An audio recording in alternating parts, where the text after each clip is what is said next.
3 years ago, Isabella Marino disappeared into the night, pregnant with twin boys she never told their father about. The man she ran from was Luca Moretti, a crime boss whose gentle touch couldn't erase the blood on his hands. She built a new life under a new name, believing distance could keep her son safe from his world. But tonight, standing in her Portland apartment with her children asleep down the hall, she opens the door to find him waiting. He knows everything, and he's not leaving without his family. If you're hooked, stay until the end.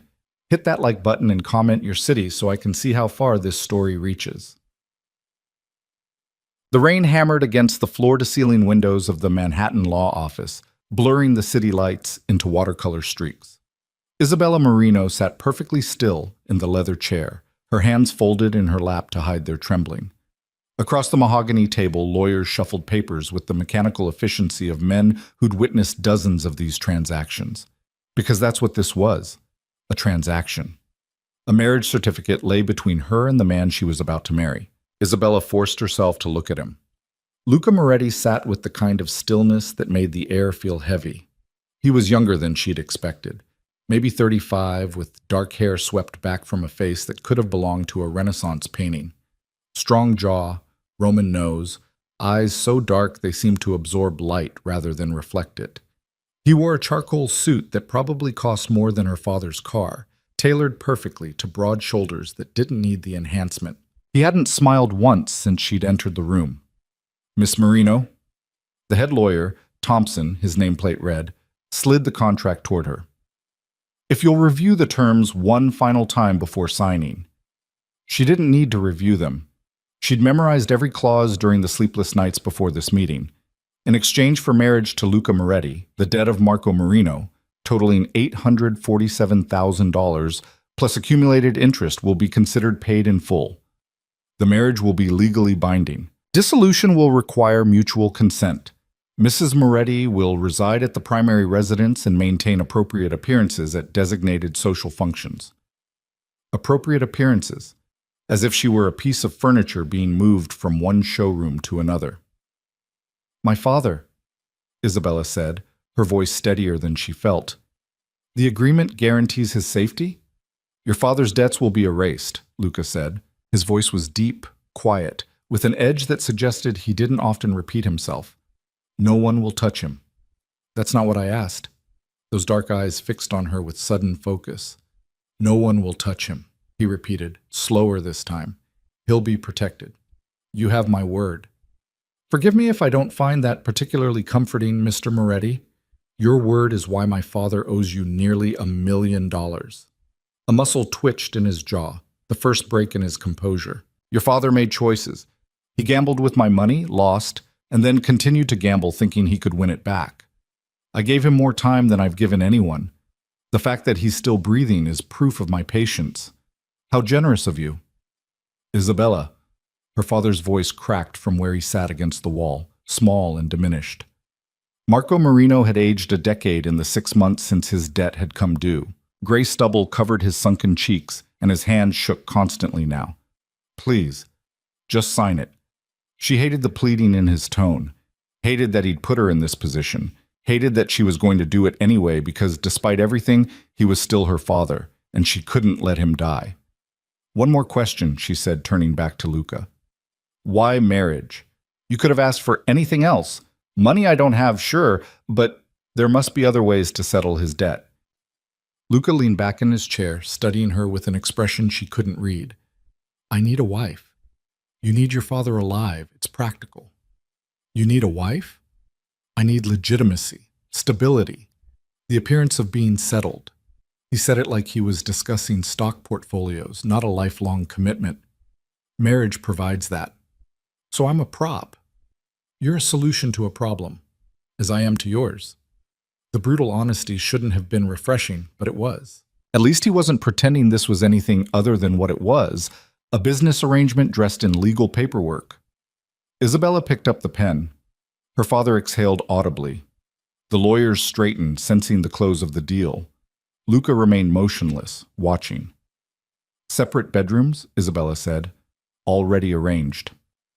I keep my own schedule, my own friends, my own life. Within reason." Define reason, Mr. Moretti. You'll live in my home, attend functions when required, maintain the appearance of a legitimate marriage in public. He paused. What you do in private is your concern. How romantic.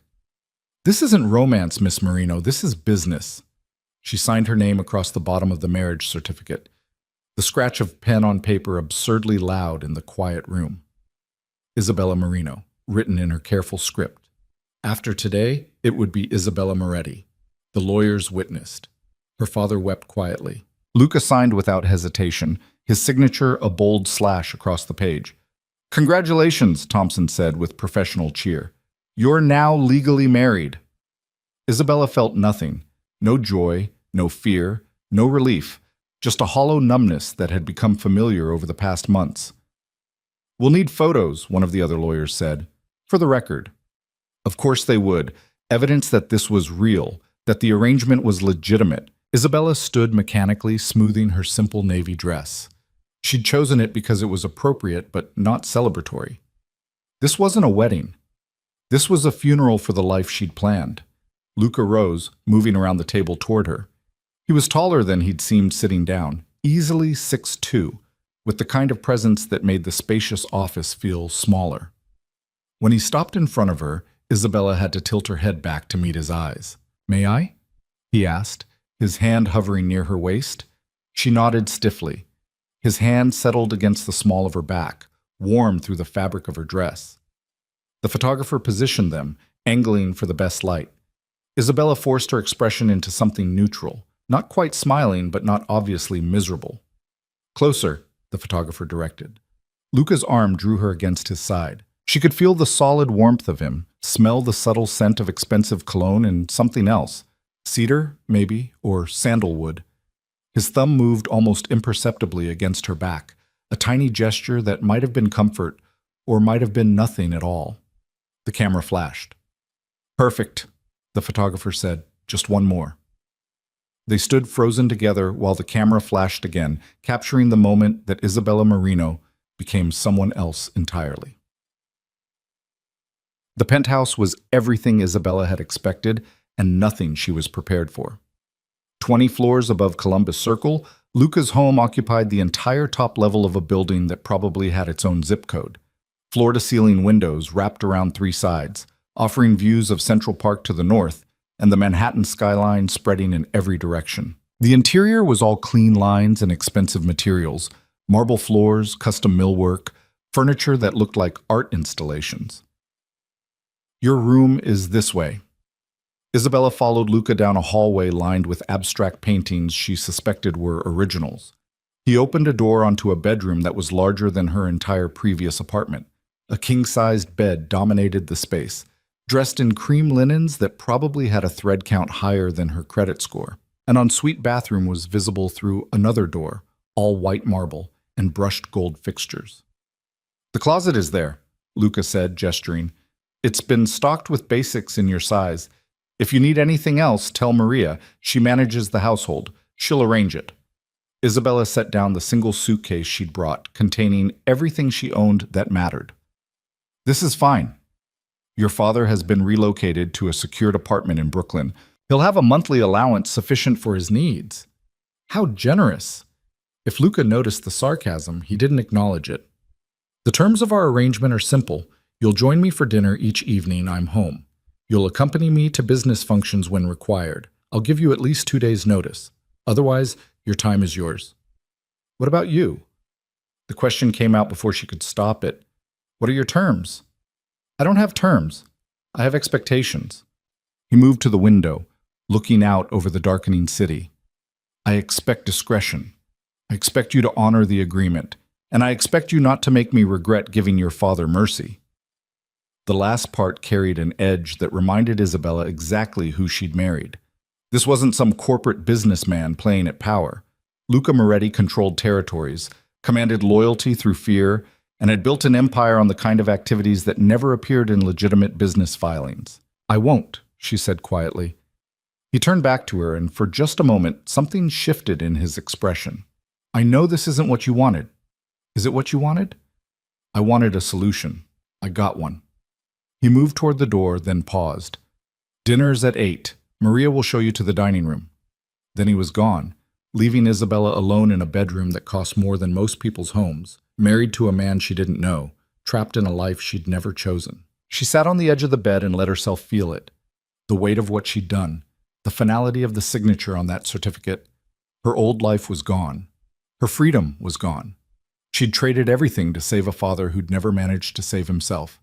The city glittered outside her window, beautiful and indifferent. Isabella didn't cry. She'd run out of tears weeks ago. Dinner that first night was excruciating. The dining room could have seated 20, but a smaller table had been set for 2 at one end, positioned to take advantage of the park views. Candles flickered between them. Maria's touch, Isabella suspected, trying to make this seem like something other than what it was. Luca had changed into dark slacks and a white shirt, sleeves rolled to his elbows. Without the suit jacket, he looked younger, less intimidating, almost human. "Maria makes excellent risotto," he said, serving her from the dish between them.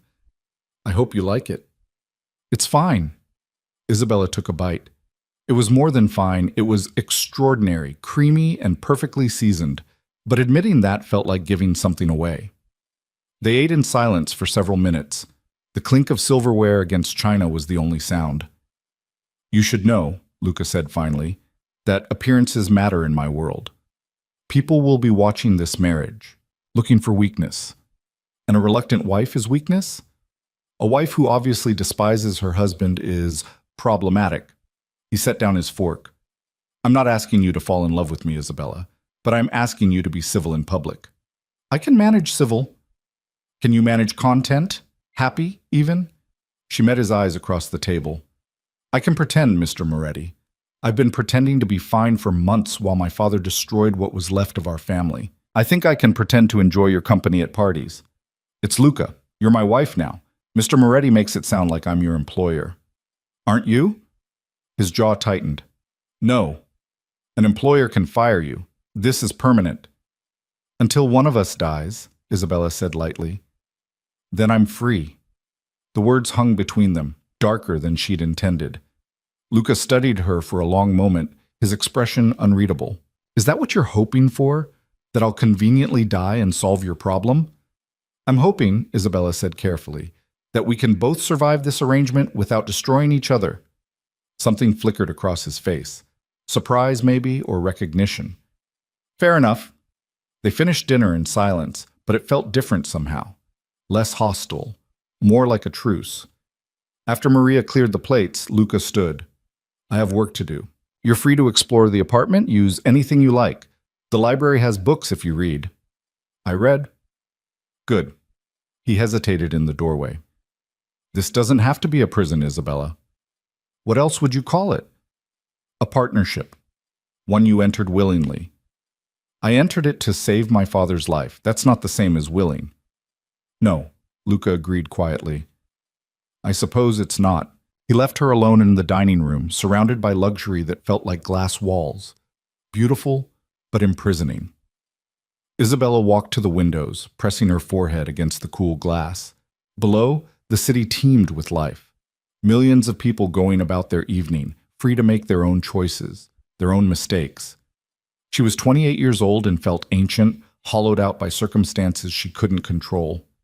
Her phone buzzed. A text from her friend Sarah. "How did it go?" "Call me when you can." Isabella stared at the message. How could she explain this? That she'd married a crime boss to save her gambling addict father, that she was living in a penthouse that looked like a museum, bound to a man who spoke about their marriage like a corporate merger. She typed, "It's done. I'm okay. We'll call soon." The lies came easily now. The first week passed in a strange limbo. Isabella existed in Luca's space without really inhabiting it. She found the library, a room lined floor to ceiling with books that actually appeared to have been read, their spines creased and loved. She discovered the gym, the media room, the office she was clearly not supposed to enter given how quickly Luca closed the door when she walked past. Maria, the housekeeper, was a woman in her 60s with kind eyes and an unflappable demeanor. She managed the penthouse with quiet efficiency, appearing with meals and fresh linens and subtle suggestions about what Isabella might wear to the upcoming charity gala. Mr. Moretti likes his home peaceful, Maria said one morning as they shared coffee in the kitchen. It's good for him, having someone here. I'm not sure I'm much company. You're more than you think, Maria patted her hand. He's not an easy man, but he's not a bad one either. Isabella wanted to ask what that meant, but footsteps in the hallway signaled Luca's approach. Maria bustled away, leaving Isabella alone with her coffee and her thoughts. Luca appeared in workout clothes, his hair damp from the shower. Morning. Morning. He poured his own coffee, moving around the kitchen with easy familiarity. There's a dinner on Friday. Business associates. I need you there. What time? 7. It's formal. I'll be ready. He leaned against the counter, studying her over the rim of his cup. You've been here a week. How are you managing? The question surprised her. I'm managing. That's not an answer. It's the only one I have. Isabella set down her cup. Did you expect me to be thrilled about this arrangement? No, but I expected you to try. I am trying. I show up for dinner every night. I don't complain. I stay out of your way. You exist like a ghost in my home, Luca said quietly. That's not trying, that's surviving. Maybe that's all I can do right now. He was quiet for a moment, something working behind his eyes. When I was younger, my father arranged a marriage for my sister. She was miserable for years. Walked around like she was already dead, just waiting for it to be official. Isabella looked up sharply. What happened to her? She eventually left, took nothing but her passport and disappeared. We never found her. His expression was carefully neutral. I'm not telling you this as a threat. I'm telling you because I remember what that kind of misery looks like, and I don't want to see it in my own home. Then maybe you shouldn't have married someone you don't love. Maybe you shouldn't have signed the papers if you couldn't live with the consequences. The words stung because they were true. Isabella stood, needing distance. I'll be ready for Friday. She left him in the kitchen, her heart pounding with frustration she couldn't fully name. Anger at him for being right. Anger at herself for being trapped. Anger at her father for putting her here. But as she retreated to her room, something nagged at her. Luca had told her about his sister, had shown her a glimpse of something personal, something that probably hurt. That didn't seem like something a monster would do. The charity gala was held at the Plaza Hotel, in a ballroom that dripped with old money and older traditions. Isabella wore a black gown Maria had selected, elegant, understated, expensive enough to signal status without screaming new money. Diamond earrings borrowed from what Maria called the family collection glittered at her ears. Luca appeared in a tuxedo that made him look like he'd stepped out of a fashion magazine. He offered his arm without comment, and Isabella took it, feeling the solid warmth of him through the fabric. Remember, he said quietly as they entered, we're happy, newlyweds, in love. Right, madly in love with your charming personality. His mouth twitched. Try to look less like you're attending a funeral. I'll do my best. The ballroom was full of people who moved through wealth like they were born to it, which they probably were. Women in gowns that cost more than cars, men in tuxedos discussing business deals over champagne, everyone performing the elaborate social dance of the Manhattan elite. Luca guided her through the crowd with practiced ease, introducing her to a blur of names and faces. Isabella smiled until her cheeks hurt, played the role of the happy bride, and tried not to think about how much she wanted to run. Luca Moretti, a man in his 60s, approached, silver-haired and sharp-eyed. I heard you'd gotten married, didn't believe it. Marcus, Luca's tone cooled slightly. This is my wife, Isabella. Marcus looked her over with the kind of assessment that made her skin crawl. Beautiful, young. Where did you find her? That's a personal question. Luca's arm tightened around her waist, possessive, protective. How's the real estate business? They talked shop while Isabella stood silent, feeling like an ornament. She let her mind drift, cataloging exit routes and counting the minutes until they could leave. Your husband is quite the enigma, a woman's voice said beside her. Isabella turned to find a stunning redhead in an emerald dress, holding a champagne flute and wearing an expression of amused interest. I'm Sophia, the woman continued. Sophia Chen. I've known Luca for years. Isabella. They shook hands. How do you know him? Our families do business together. Import-export. Sophia's smile suggested she knew exactly what kind of business. I have to say, none of us expected him to marry. He's always been so self-contained. People change. Do they? Sophia's gaze was shrewd. Or do they just get better at hiding who they really are? Before Isabella could respond, Luca's hand found the small of her back. Sophia, always a pleasure. Luca, congratulations on the marriage. Sophia's smile was all teeth. I hope you'll both be very happy. We will be. Luca's tone left no room for doubt. He steered Isabella away smoothly. Sorry about her. Sophia enjoys stirring up trouble. Is she an ex? No, just someone who thinks she knows me better than she does. He glanced down at her. You handled that well. I wasn't aware I was being tested. You're always being tested. That's what tonight is. Seeing if you can hold your own in this world. Isabella stopped walking, forcing him to face her. And if I can't, what then? Then we adjust. His expression softened slightly. But I think you can. You're stronger than you realize. The compliment caught her off guard. Before she could respond, music filled the ballroom, a slow, elegant waltz. Dance with me, Luca said. I know, but we're newlyweds, remember? We should look like we can't keep our hands off each other. He led her to the dance floor, pulling her into position with confident hands. One palm settled against her waist. The other clasped her hand gently. Isabella placed her free hand on his shoulder, feeling the solid muscle beneath the expensive fabric. Just follow my lead, he murmured. They moved together, and Isabella was surprised to find he was a good dancer, smooth, assured, guiding her through steps she barely knew. Around them, other couples swirled, but she was acutely aware only of Luca, the warmth of his hand at her waist, the subtle scent of his cologne, the way he held her firmly but not possessively. You're tense, he said quietly. I'm being watched by 100 people who are trying to figure out if our marriage is real. Then let's give them a show.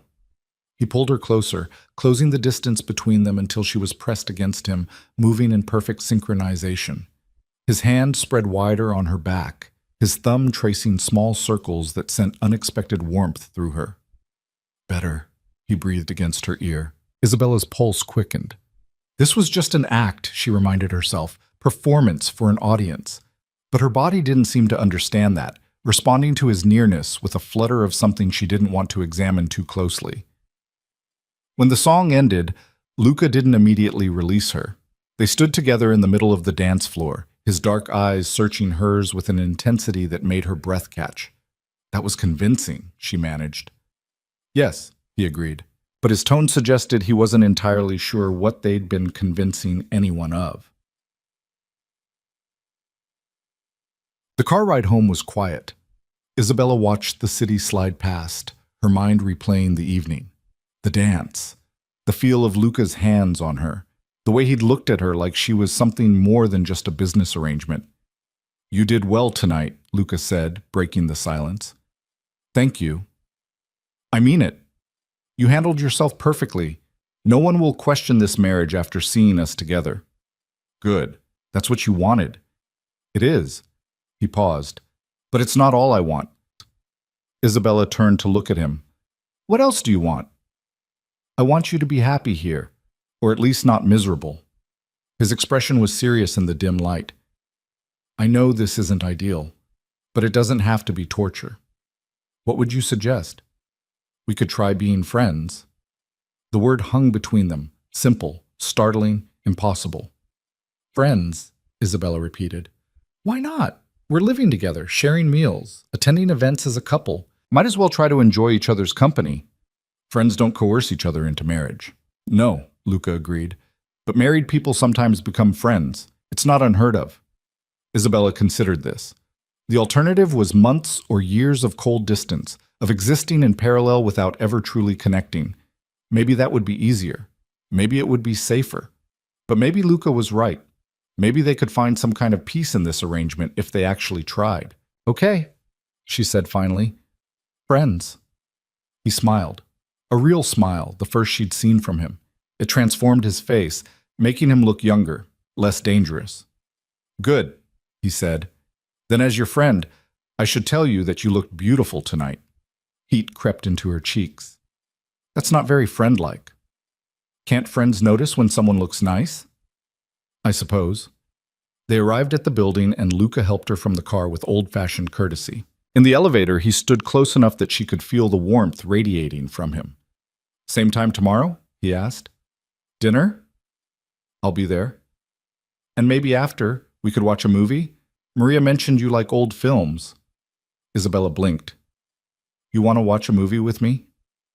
Friends do that, don't they? Despite everything, she found herself smiling.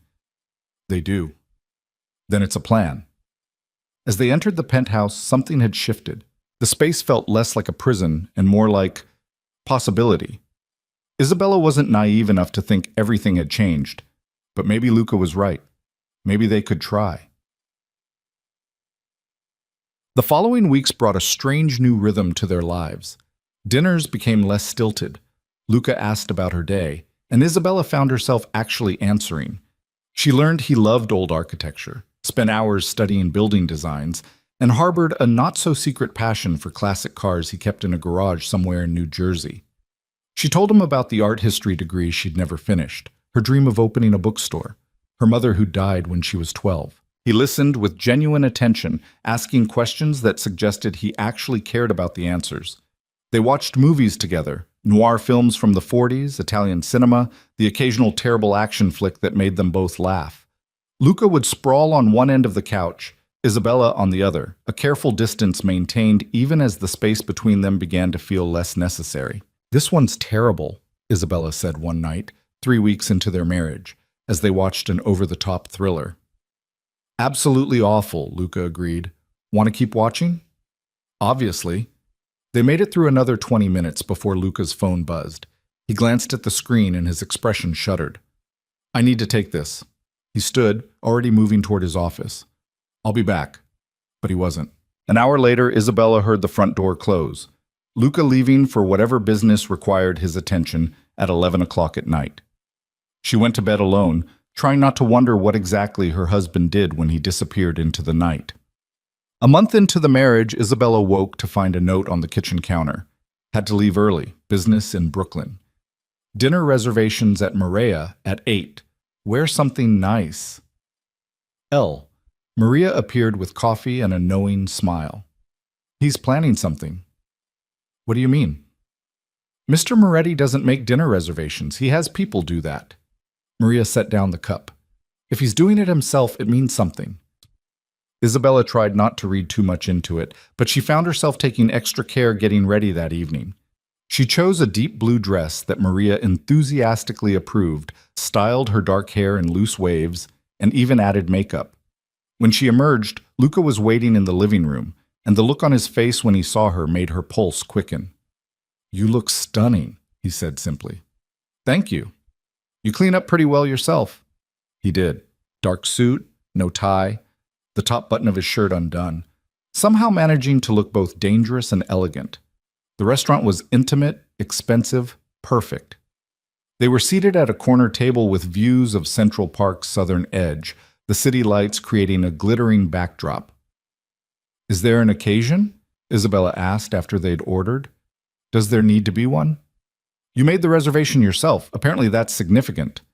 Luca's mouth quirked. "Maria talks too much." He reached across the table, his hand hovering near hers. "May I?" Isabella nodded, and he laced their fingers together. His palm was warm, slightly calloused, hands that did more than sign papers and make calls. "I wanted to do something nice," he said. "You've been trying, really trying. I appreciate it." "You've been trying too." "Have I?" "Yes, the movies, the conversations, asking about my day like you actually care." "I do care." His thumb traced circles on the back of her hand. "That's the problem." Isabella's breath caught. "Problem?" This was supposed to be simple, a business arrangement, but you're making it complicated. "I haven't done anything." "You exist," Luca interrupted gently. "You laugh at terrible movies and argue with me about books. and look at me sometimes like I might be human instead of a monster. That's what you've done." The confession hung between them, vulnerable and dangerous. "I don't think you're a monster," Isabella said softly. "You should. It would be safer." "For who?" "For both of us." Their food arrived, breaking the moment. They ate slowly, the conversation flowing easier now, touching on everything and nothing. Isabella found herself laughing genuinely, surprised by Luca's dry wit and unexpected observations. "Tell me something," she said as they shared dessert. "Something real, not small talk." Luca considered her request. "What do you want to know?" "Why did you really need a wife? The real reason, not the business answer." He was quiet for so long she thought he wouldn't answer. Then, "My father built this empire on fear and violence. When he died, everyone expected me to be the same. Brutal, uncontrollable, a rabid dog they could point at their enemies." "And you're not?" "I can be, when necessary." His expression darkened. "But I want to build something different, something that lasts beyond intimidation. That requires appearing stable, settled, the kind of man who has a wife and a home and a life beyond bloodshed. So I'm legitimacy." "You're more than that now." His eyes met hers. "You're becoming someone I actually want to come home to." Isabella's heart hammered against her ribs. "Luca, I know. Too much, too fast. I'm sorry." He signaled for the check. "We should go." The drive home was charged with unspoken things. When they arrived at the penthouse, Luca walked her to her bedroom door, something he'd never done before. "Thank you for tonight," Isabella said. "Thank you for being here." He hesitated, then leaned in and pressed a gentle kiss to her forehead. "Good night, Isabella." He was gone before she could respond, leaving her alone in the hallway, her skin tingling where his lips had touched, her mind racing with possibilities she absolutely should not be considering. This was supposed to be business, but it was becoming something else entirely. The shift happened gradually, then all at once. Conversations grew longer, deeper. Luca started coming home earlier, like he was eager to see her. They cooked together sometimes, Isabella teaching him recipes her mother had taught her, Luca surprising her with unexpected skill at chopping vegetables. One evening, he came home to find her curled on the couch, crying over a movie. "What happened?" He was beside her instantly, concern etched across his face. "It's stupid." She wiped at her tears. "The dog died. It's a movie and I'm crying over a fake dog." Something in his expression softened. "It's not stupid." He sat beside her, closer than usual. "You have a good heart, Isabella. Don't apologize for that." She leaned into him without thinking, and his arm came around her shoulders, pulling her against his side. They stayed like that through the rest of the movie, Isabella tucked against Luca's chest, his hand running soothing patterns along her arm. It felt right in a way that terrified her. Later that night, as she lay in bed, Isabella had to admit the truth. She was falling for her husband, the man she'd married to save her father, the crime boss who controlled half of Manhattan's underground, the dangerous stranger who'd somehow become the person she most wanted to see every day. It was foolish, dangerous, completely inevitable, and she had no idea what to do about it. 3 months into their marriage, Isabella woke feeling nauseous. She blamed it on the rich dinner from the night before and went about her day. But when it happened again the next morning, and the morning after that, a terrible suspicion began to form. She bought a pregnancy test at a pharmacy 3 blocks from the apartment, hands shaking as she paid cash. In the penthouse bathroom, she took the test, then waited the longest 3 minutes of her life. 2 lines. Positive. Isabella stared at the test, her mind reeling. This wasn't supposed to happen. They'd been careful. They weren't even sleeping together. Except they had been. Once. 6 weeks ago, after another charity gala, both of them buzzed on champagne and the heady intimacy that had been building between them. They'd stumbled into his bedroom, hands and mouths urgent, falling into each other with a passion that had surprised them both. They'd never discussed it afterward, had gone back to their separate rooms, their careful distance. But the memory of it burned in Isabella's mind, the feel of his hands on her skin, the taste of his kiss, the way he'd whispered her name like a prayer. Now there was this, a consequence, a complication, a baby. Isabella pressed a hand to her still flat stomach, overwhelmed by the enormity of it. She should tell Luca. They were married. He had a right to know. But something held her back.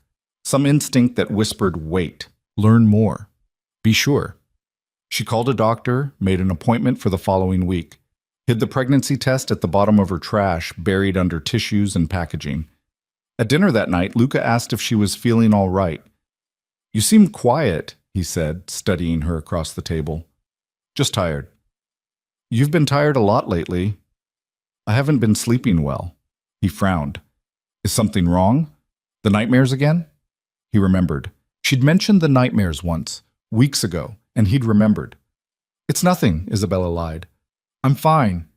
But she wasn't fine. She was pregnant with the child of a man who controlled his empire through violence and fear.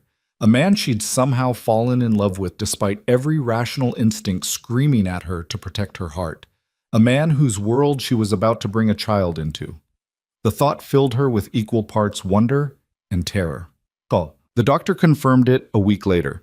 8 weeks pregnant. Everything looked healthy. She'd need to start prenatal vitamins, cut out alcohol, come back for regular appointments. Congratulations, the doctor said warmly. Does the father know? Not yet. I wanted to be sure first. Well, you're definitely sure now. Isabella walked home through Central Park, her mind spinning. She needed to tell Luca. Tonight, over dinner. She'd say the words and face whatever came next. But when she arrived at the penthouse, Luca's office door was closed, and voices filtered through, angry, intense. She caught fragments. Can't keep letting them push. Territory rights were established. Send a message. They won't forget. The voices cut off abruptly. Luca's office door opened, and 2 men Isabella didn't recognize emerged. They were the kind of men who looked dangerous, even in expensive suits, cold eyes, hard faces, the air of violence barely restrained. They nodded to her as they passed, their gazes assessing, dismissive. Luca appeared in the doorway, tension radiating from him. When he saw Isabella, his expression shifted, frustration giving way to concern. How long have you been standing there? I just got home. Who were they? Associates. Nothing for you to worry about. He rubbed his face tiredly. I need to go out tonight. Business that can't wait. Luca, I'm sorry. I know we had plans. He kissed her forehead, a gesture that had become casual between them. Don't wait up. He was gone before she could tell him, before she could say the words that would change everything. Isabella stood alone in the elegant penthouse, one hand pressed to her stomach, and wondered what kind of world she was bringing her child into. That night, unable to sleep, Isabella wandered into Luca's office. She knew she shouldn't. This was his private space, the one room in the penthouse that was entirely his. But she needed to understand, needed to see what he really did when he left in the middle of the night, who he really was beneath the gentleness he showed her. The office was immaculate. Mahogany desk, leather chairs, walls lined with books and art. Nothing obviously incriminating. She was about to leave when she noticed the drawer slightly ajar. Just a peek, she told herself, just enough to understand. Inside were files, documents with names and numbers, territory maps, business agreements that had nothing to do with legitimate business, and photos, surveillance shots of people she didn't recognize, some with red X's marked across their faces. Isabella's hand shook as she lifted one of the files. Inside were transaction records for shipments that could only be drugs or weapons, detailed accounts of money moving through shell corporations, evidence of exactly the kind of empire Luca controlled. She'd known. Of course she'd known. But seeing it in black and white made it real in a way she'd been avoiding. She was about to close the drawer when she heard it, a sound from deeper in the penthouse. Footsteps. Voices. Luca was home. Isabella shoved the file back, her heart pounding. But as she turned to flee, she knocked against the desk, and a pen rolled off, clattering to the floor with what sounded like deafening noise. The voices stopped. Footsteps approached. Isabella stood frozen as Luca appeared in the doorway. He wasn't alone. The 2 men from earlier flanked him, and all 3 stopped when they saw her. For a long moment, no one spoke. Isabella. Luca's voice was carefully neutral. What are you doing in here? I couldn't sleep. I was just... The lie died in her throat as she saw his expression. Gentlemen, Luca said quietly, Give us a moment. The two men left, but their presence lingered like a threat. Luca closed the office door, then turned to face her. Were you going through my things? No, I mean, yes, but Isabella's hands twisted together. I just wanted to understand. Understand what? Who you are. What you really do. She gestured at the desk. All of this. You knew what I was when you married me. I knew in theory. I didn't know. She couldn't finish. Luca moved to the desk, his movements controlled but tense. You didn't know what? That I'm exactly what people say? That the money that paid your father's debt came from activities you don't want to think about? I knew that. Then what's changed? I'm pregnant, she wanted to scream. I'm carrying your child, and I don't know if I can raise a baby in this world. But the words wouldn't come. Not now. Not like this. Nothing, she said finally. Nothing's changed. Luca studied her, and she could see him weighing her words, measuring their truth. Go to bed, Isabella. We'll talk in the morning. It was a dismissal. She took it, fleeing to her bedroom like a coward. Behind her, she heard Luca's office door close, heard the low murmur of voices resume, heard the sound of her husband returning to the business she couldn't face. Isabella lay in bed, one hand on her stomach, and tried to imagine a future where this could work, where she could love a man who lived in shadows and violence, where she could raise a child in this beautiful, terrible world. She couldn't, but she also couldn't imagine leaving him. The contradiction was tearing her apart. She woke to find Luca sitting in the chair by her bed, watching her in the gray pre-dawn light. How long have you been there? She asked, her voice rough with sleep. Not long. He looked exhausted, still wearing his clothes from the night before. I need you to understand something. Isabella sat up, pulling the blanket around herself. Okay. What I do, the business, the territories, all of it, it's not who I want to be, but it's who I have to be to survive in this world. His eyes were dark, intense. When my father died, I inherited his empire and his enemies. I can't just walk away. They'd see it as weakness. Come after everything I've built, everyone I care about. Including me? Especially you. The moment you became my wife, you became a target. He leaned forward, elbows on his knees. That's why I need you to stay out of my office, out of that part of my life. It's not hiding things from you. It's protecting you. From what? From knowledge that could get you killed. He said it simply, like he was discussing the weather. There are people who would use you against me if they knew you mattered, people who would hurt you to send me a message. The words should have terrified her. Instead, they crystallized something she'd been avoiding. Luca loved her. Maybe he hadn't said it. Maybe he never would. But he loved her enough to fear for her safety. I matter to you, she said softly. Yes. No hesitation. You matter. I matter enough that you'd kill to protect me. Without question, without hesitation. His gaze never wavered. Does that frighten you? It should. It absolutely should. No, Isabella whispered. It doesn't. Something shifted in his expression. Relief, maybe, or recognition. He stood, moving to sit on the edge of her bed. His hand found hers, fingers threading together. I never wanted this to be real, he said quietly. It was supposed to be simple, a transaction. But you made it impossible to keep my distance. I didn't mean to. I'm glad you did. He brought her hand to his lips, pressing a kiss to her knuckles. You're the best thing that's happened to me in years. Maybe ever. Isabella's throat tightened. This was the moment. She should tell him about the pregnancy, about the life growing inside her, about the choice they'd soon have to make about their future.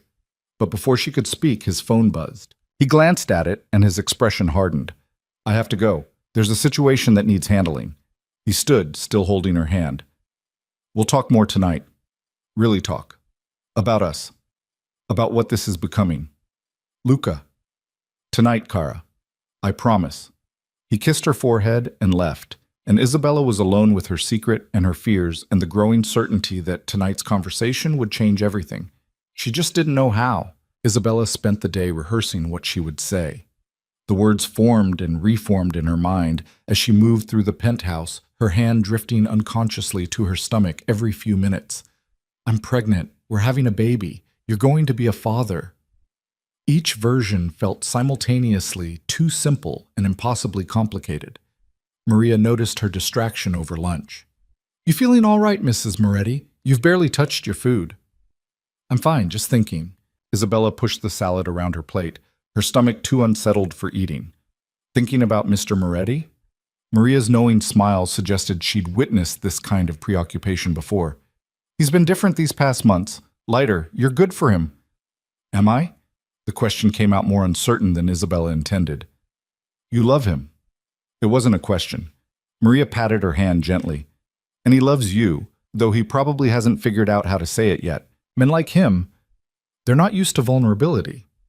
Isabella wanted to ask what Maria meant by men like him, but the housekeeper was already clearing plates, humming softly to herself.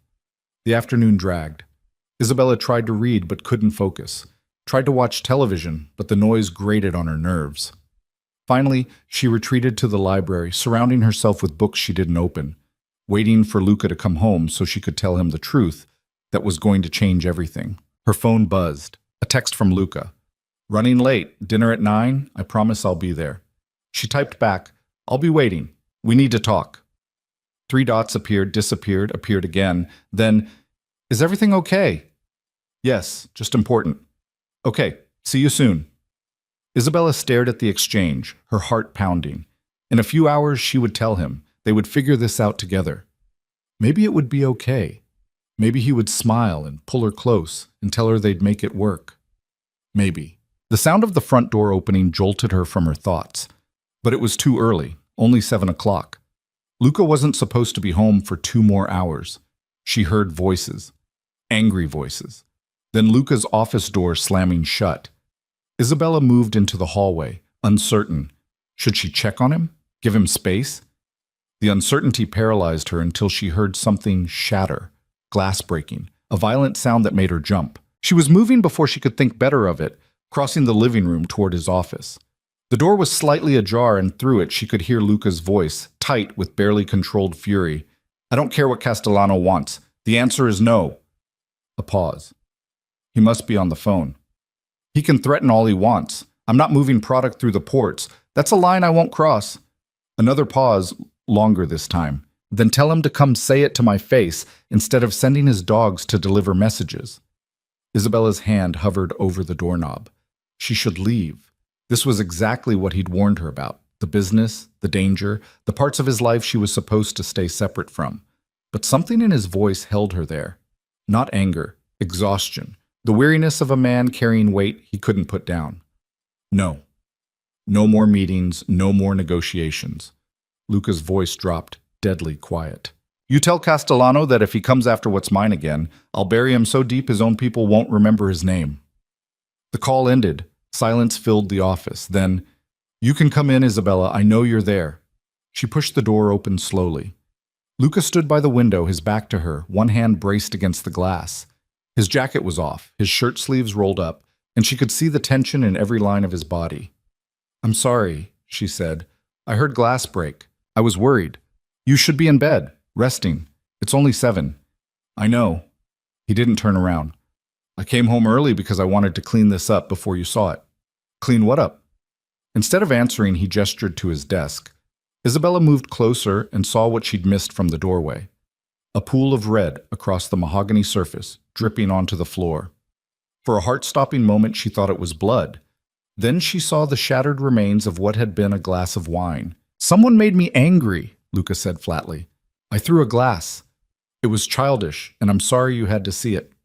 What happened? Nothing you need to worry about. Luca, I mean it.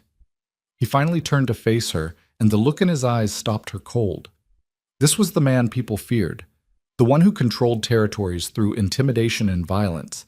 His expression was carved from stone, his eyes dark and dangerous. This is exactly why I keep you separate from my business. Because this is who I am when I'm dealing with that world, and you don't need to see it. Maybe I do. Isabella moved closer, drawn by something she couldn't name. Maybe I need to see all of you, not just the parts you think are safe to show me. There's nothing safe about me right now. He took a step back, maintaining distance. I'm angry enough that I'm not sure I trust myself. So please, Isabella, go back to your room and let me deal with this. No. The word hung between them. Luca's jaw tightened. No? I'm not a child you can send away when things get difficult. She crossed her arms, standing her ground even as her pulse raced. I'm your wife. And if we're really going to try to make this work, if what we have is going to be real, then you can't keep shutting me out every time your other life intrudes. My other life is what pays for this penthouse. What keeps your father safe. What makes me the man powerful enough to protect you. I know that. Do you? Because I don't think you understand what that actually means. He moved toward her, not threatening, but intense, closing the distance between them. It means I make decisions that would horrify you. It means sometimes I have to hurt people to maintain control. It means I live in a world where showing weakness gets you killed, and caring about someone is the greatest weakness of all. Then why do you care about me? The question stopped him. For a long moment, Luca just looked at her, something working behind his eyes. Because I couldn't help it, he said finally, his voice rough. Because you walked into my home playing the role of dutiful wife and somehow became the person I can't stop thinking about. Because every time I leave here, I'm counting the minutes until I can come back and see your face. Isabella's breath caught. Luca, I love you. The words came out harsh, almost angry, like an accusation. I didn't want to. I tried not to. But I love you, Isabella, and it terrifies me because love is leverage. It's ammunition for my enemies. It's the thing that could destroy everything I've built. She reached for him, but he caught her wrists, holding her at arm's length. Don't, he said. Don't touch me right now. Not when I'm like this. Like what? Dangerous. Barely controlled. One wrong move away from doing something we'll both regret. Isabella looked up at him, at the tension in his jaw, the heat in his dark eyes, the way his hands gripped her wrist just a shade too tight. This was the man beneath the gentleness, the violence he'd learned to contain but never fully tamed. She should be afraid. She wasn't. I'm pregnant. The words escaped before she could stop them, rushed and graceless, nothing like the careful speech she'd planned. But they had the desired effect. Luca went absolutely still. His hands loosened on her wrists, falling away as he stared at her. What? I'm pregnant. 8 weeks. I found out last week. I was going to tell you tonight at dinner, but she was babbling now, the words tumbling out. I took a test, and then I saw a doctor to confirm, and everything looks healthy. I know this wasn't planned, and we'd only been together that one time, but you're pregnant. He said it like he was testing the weight of the words. With my child. Yes. For a week you've known this, and you didn't tell me. It wasn't quite an accusation, but it wasn't approval either. Isabella twisted her hands together, defensive. I needed to be sure. And I needed to figure out how to tell you. We've never even discussed children, or whether we wanted... She broke off. Are you angry? Luca moved to the chair behind his desk and sat heavily, like his legs wouldn't hold him anymore. He looked up at her, his expression unreadable. No, he said finally. I'm not angry. Then what are you? Terrified. The honesty in his voice cut through her. Absolutely terrified that I'm going to fail you both, that my world is going to swallow our child whole the way it's tried to swallow me. Isabella moved around the desk, kneeling beside his chair so they were eye to eye. We'll figure it out. Together. How? How do I protect a child from the people who want to hurt me? How do I raise a son or daughter in this life and keep them innocent? His hand came up to cup her face, thumb brushing her cheekbone. How do I deserve this? Deserve you? Deserve the family you're offering me? You don't have to deserve it. You just have to want it. I do want it. The words were barely a whisper. More than anything. But want isn't enough. Then what is? Instead of answering, Luca pulled her up into his lap, wrapping his arms around her with a fierceness that stole her breath. His face buried in her neck, and she felt the shudder that ran through him. A baby, he murmured against her skin. We're having a baby. We are. Isabella's hand found his hair, fingers threading through the dark strands. Are you okay? I don't know. He pulled back enough to look at her, and she saw wonder mixed with fear in his expression. Ask me tomorrow. Right now, I'm just trying to process that my life just changed completely. Our life, she corrected gently. Our life. A small smile tugged at his mouth. Say it again, that you're pregnant. I'm pregnant. His hand moved to her stomach, pressing gently against the flat surface where their child grew. There's really a baby in there? There really is. When is it due? January? Early January, the doctor thinks. Isabella covered his hand with hers. I know this is terrifying. It terrifies me too. But we can do this, Luca. We can build something good for our child. In my world? His expression darkened. There's nothing good about my world. Then we change it. You've already started. You told me you wanted to build something different than your father did. This is your chance. It's not that simple. I know, but we have months to figure it out. Months to plan and prepare and make this penthouse into a home for our family. Luca was quiet for a long moment, his hand still resting on her stomach. Then he lifted her chin, making her meet his eyes. I'm going to make mistakes, he said. I don't know how to be a father. I barely know how to be a husband. You're doing fine at the husband part. Am I? His thumb traced her lower lip. I've kept you at arm's length for months. Pushed you away every time we got too close. That one night we spent together, I told myself it was a mistake, that we should go back to the arrangement, keep it simple. And now? Now I'm realizing that was the biggest mistake of all, pretending I didn't want you, pretending this was just business. He kissed her softly, a gentle press of lips that still managed to send heat through her. I love you, Isabella, and I'm going to love our child. And somehow, I'm going to figure out how to give you both the life you deserve. Tears pricked Isabella's eyes. I love you too. Even knowing what I am, what I do. Even knowing. She kissed him again, deeper this time. I won't pretend I'm not scared. But I'm more scared of trying to do this without you than I am of your world. Luca gathered her closer, and they sat there in his office, surrounded by the evidence of his dangerous life, holding each other like lifelines. Outside, the city glittered with a million lights. Inside, everything had changed. A baby. Their baby. The future they'd never planned but somehow couldn't imagine living without. Eventually, they moved to the bedroom, Luca's bedroom, not the separate room Isabella had been using. He undressed her slowly, reverently, pausing to press kisses to her stomach where their child grew. I can't believe there's a person in there, he murmured. Someone who's half you and half me. Believe it. Isabella's hands found his shoulders, drawing him up to kiss her properly. In a few months, you won't be able to miss it. They made love slowly, tenderly, with none of the desperate urgency of that first night. This was different. A claiming, a promise, a future being written in touches and whispers and the tangle of their bodies. Afterward, Isabella lay in the circle of Luca's arms, her back pressed to his chest, his hand splayed possessively over her stomach. We should get married again, he said suddenly. She twisted to look at him. We're already married. We signed papers in a law office. That's not the same thing. His fingers traced patterns on her skin. I want to marry you properly, in front of people who matter. Make vows that actually mean something. You want a wedding? I want to stand up in front of the world and claim you as mine. I want our child to know that their parents chose each other, not just made a business arrangement. He kissed her shoulder. I want to give you something better than what we had. Isabella's throat tightened. When? Soon, before you start showing. A smile ghosted across his face. Unless you want to wait, we could do it after the baby comes. No, soon is good. I'd like to marry you for real, Luca Moretti. Then we'll make it happen. They fell asleep tangled together, and for the first time since Isabella had signed those papers months ago, she felt something like hope.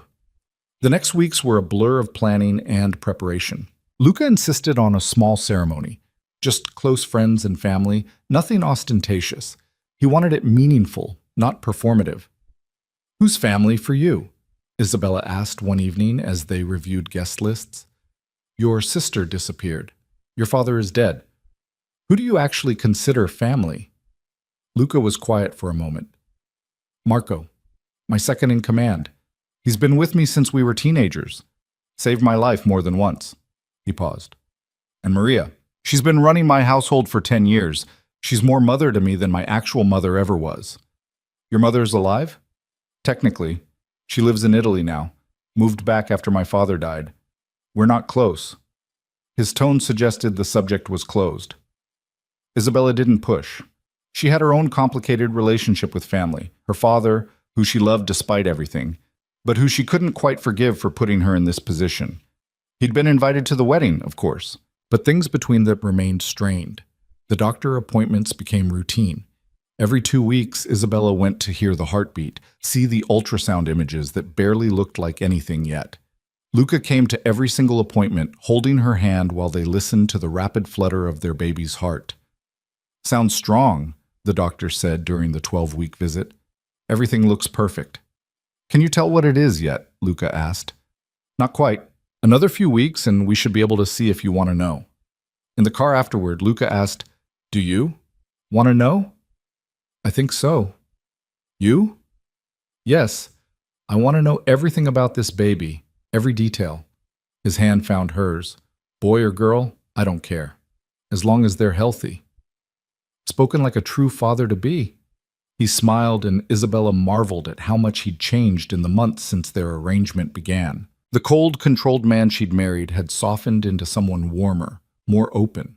Someone who smiled easily and laughed at her jokes and held her through the morning sickness that still plagued her most days. But she also couldn't forget what she'd seen in his office that night. The anger, the violence barely restrained, the phone call about territories and threats and buried bodies.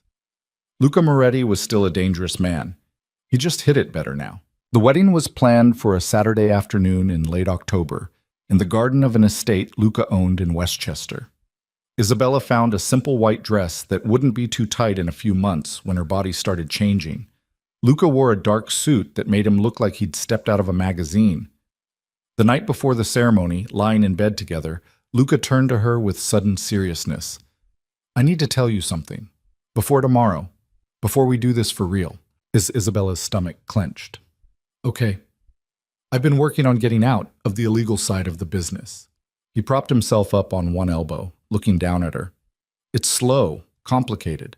I can't just walk away without consequences, but I'm building legitimate businesses to replace the income. Real estate, import-export operations that actually import and export legal goods. Technology investments. How long have you been doing this? I started the process a few months ago, right around when I realized I was in love with you. His hand found her stomach, resting there gently. But finding out about the baby accelerated everything. I don't want our child growing up with a father who might end up in prison or dead in a territorial dispute. Is it dangerous, leaving? Everything I do is dangerous. He said it matter-of-factly. But yes, there are people who see it as weakness, who might try to take advantage. That's why I've been careful, strategic, making it look like evolution rather than retreat. How long until you're completely out? A year, maybe less if things go smoothly. He kissed her forehead. I'm telling you this because tomorrow, when I make vows to you, I want them to be based on truth. The truth is, I'm trying to become someone better. For you. For our family. But I'm not there yet. Isabella absorbed this, her mind racing. What happens if someone tries to stop you from getting out? Then I deal with it. Deal with it how? He met her eyes steadily. However necessary. I won't let anyone threaten what we're building, even if that means getting my hands dirty one more time. The words should have frightened her. Instead, they felt like protection, like the promise of a man who would do whatever it took to keep his family safe. Okay, she said simply. Okay. I trust you to handle it. Just promise me you'll be careful, that you'll come home. Her hand covered his where it rested on her stomach. We need you. I promise. Luca gathered her close, and they lay together in the darkness, on the edge of a future neither of them could quite predict, but both desperately wanted. The wedding was perfect, small, intimate, exactly what Isabella had needed. Her father cried through the ceremony. Maria beamed from the front row.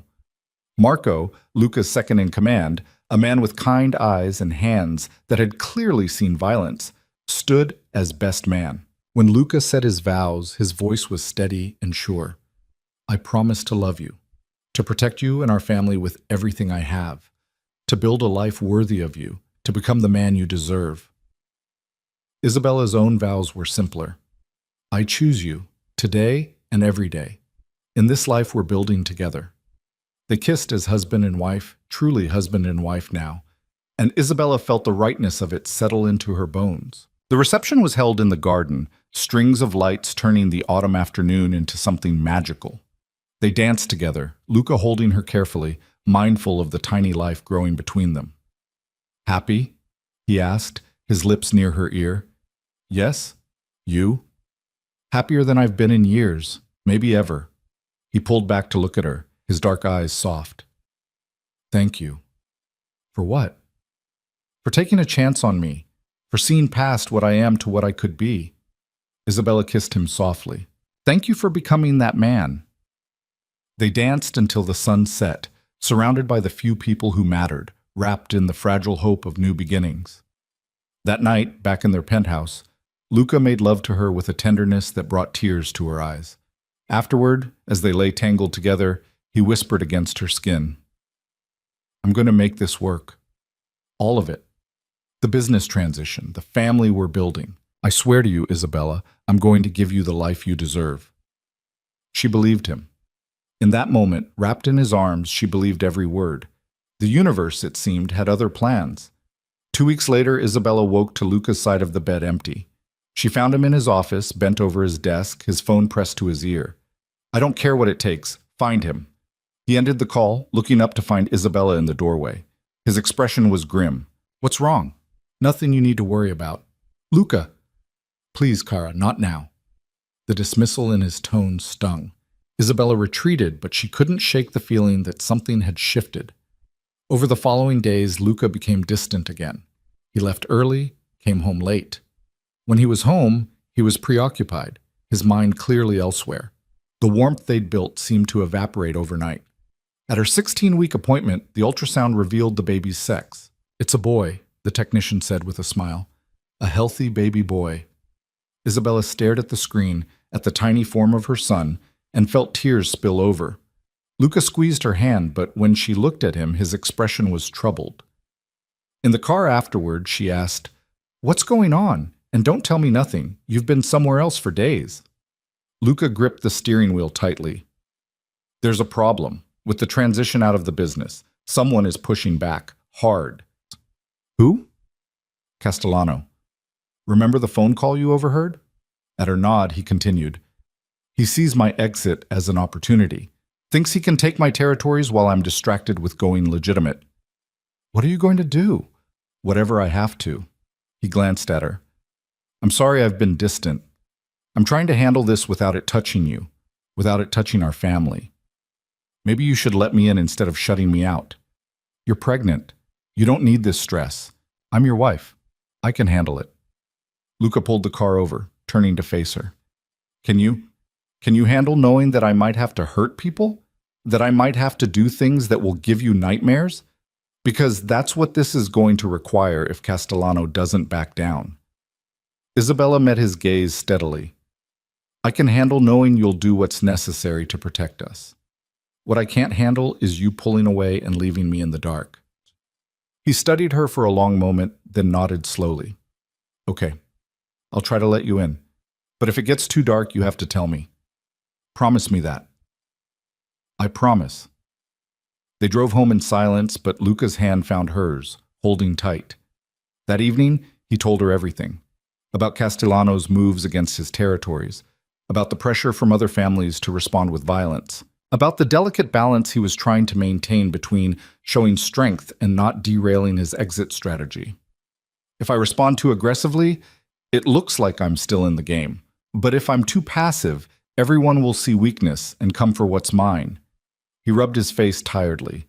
It's a tightrope, and I'm not sure I can walk it much longer. What if you just gave him the territories, let him have what he wants?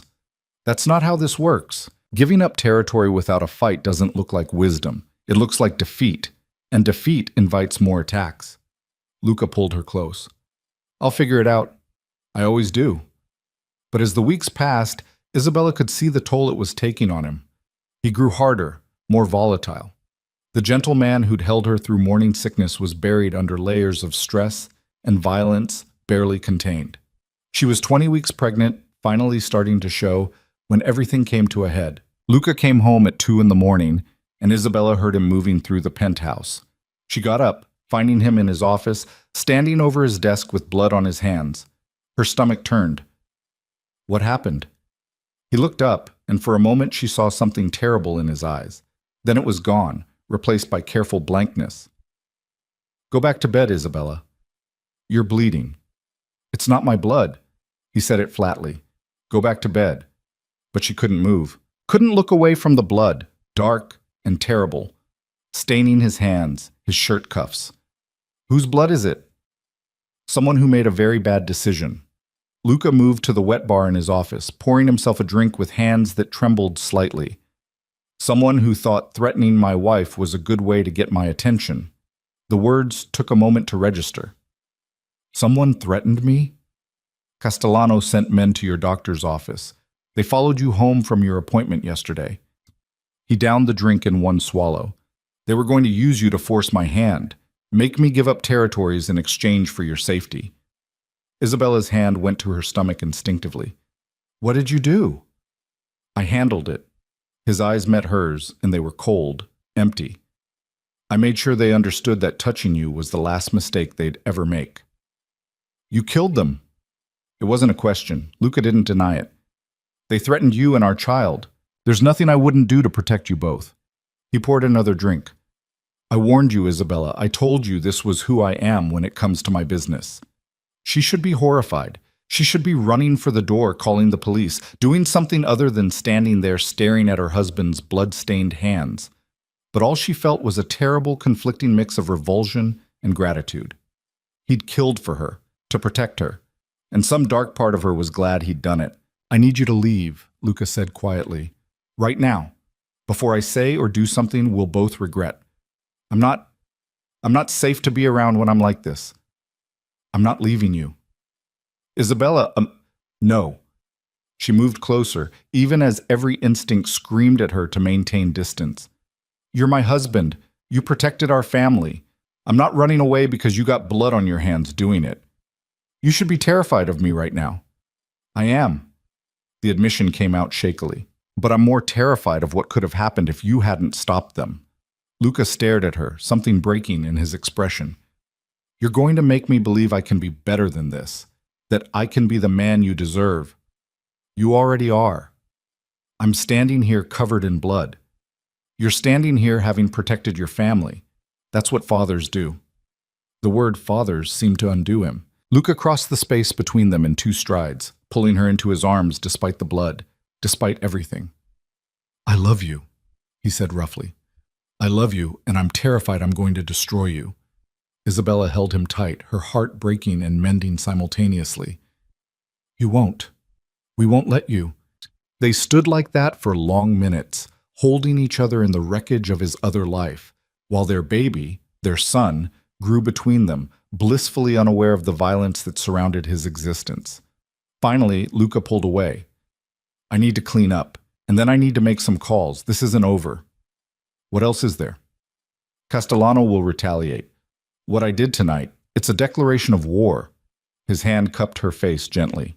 Which means I need to make arrangements to keep you safe. What kind of arrangements? A safe house somewhere outside the city, somewhere he can't touch you. I'm not leaving you. It's temporary, just until I handle this situation permanently. At her skeptical look, he added, I'm serious, Isabella. I won't risk you or our son. Not for anything. She wanted to argue, to insist she could stay, but the look in his eyes stopped her. This was non-negotiable. How long? A few days. A week at most. He kissed her forehead. I promise, Cara. I'll end this, and then we can go back to building the life we planned. Isabella wanted to believe him, but as she watched Luca disappear into the bathroom to wash the blood from his hands, she couldn't shake the feeling that something fundamental had shifted. The violence he'd kept carefully separate from their life together had crashed through every barrier. And seeing it, really seeing it, had changed something in her she couldn't quite name. She loved him. That hadn't changed. But for the first time she understood the true cost of that love. and she wasn't sure if she was strong enough to pay it. The safe house was a renovated farmhouse 2 hours north of the city, surrounded by woods that turned brilliant gold and crimson in the October light. It should have been peaceful. Instead, Isabella felt like she was living in a cage made of autumn leaves and good intentions. Marco had driven her there the morning after the incident, while Luca stayed behind to deal with what he called the fallout. The older man had been kind but firm, explaining the security protocols with the efficiency of someone who'd done this before. 2 guards on rotation outside. Don't leave the property without calling Luca first. Keep your phone charged and on you at all times. Marco had paused at the door, his weathered face softening. He's doing this because he loves you, not because he doesn't trust you to handle yourself. I know.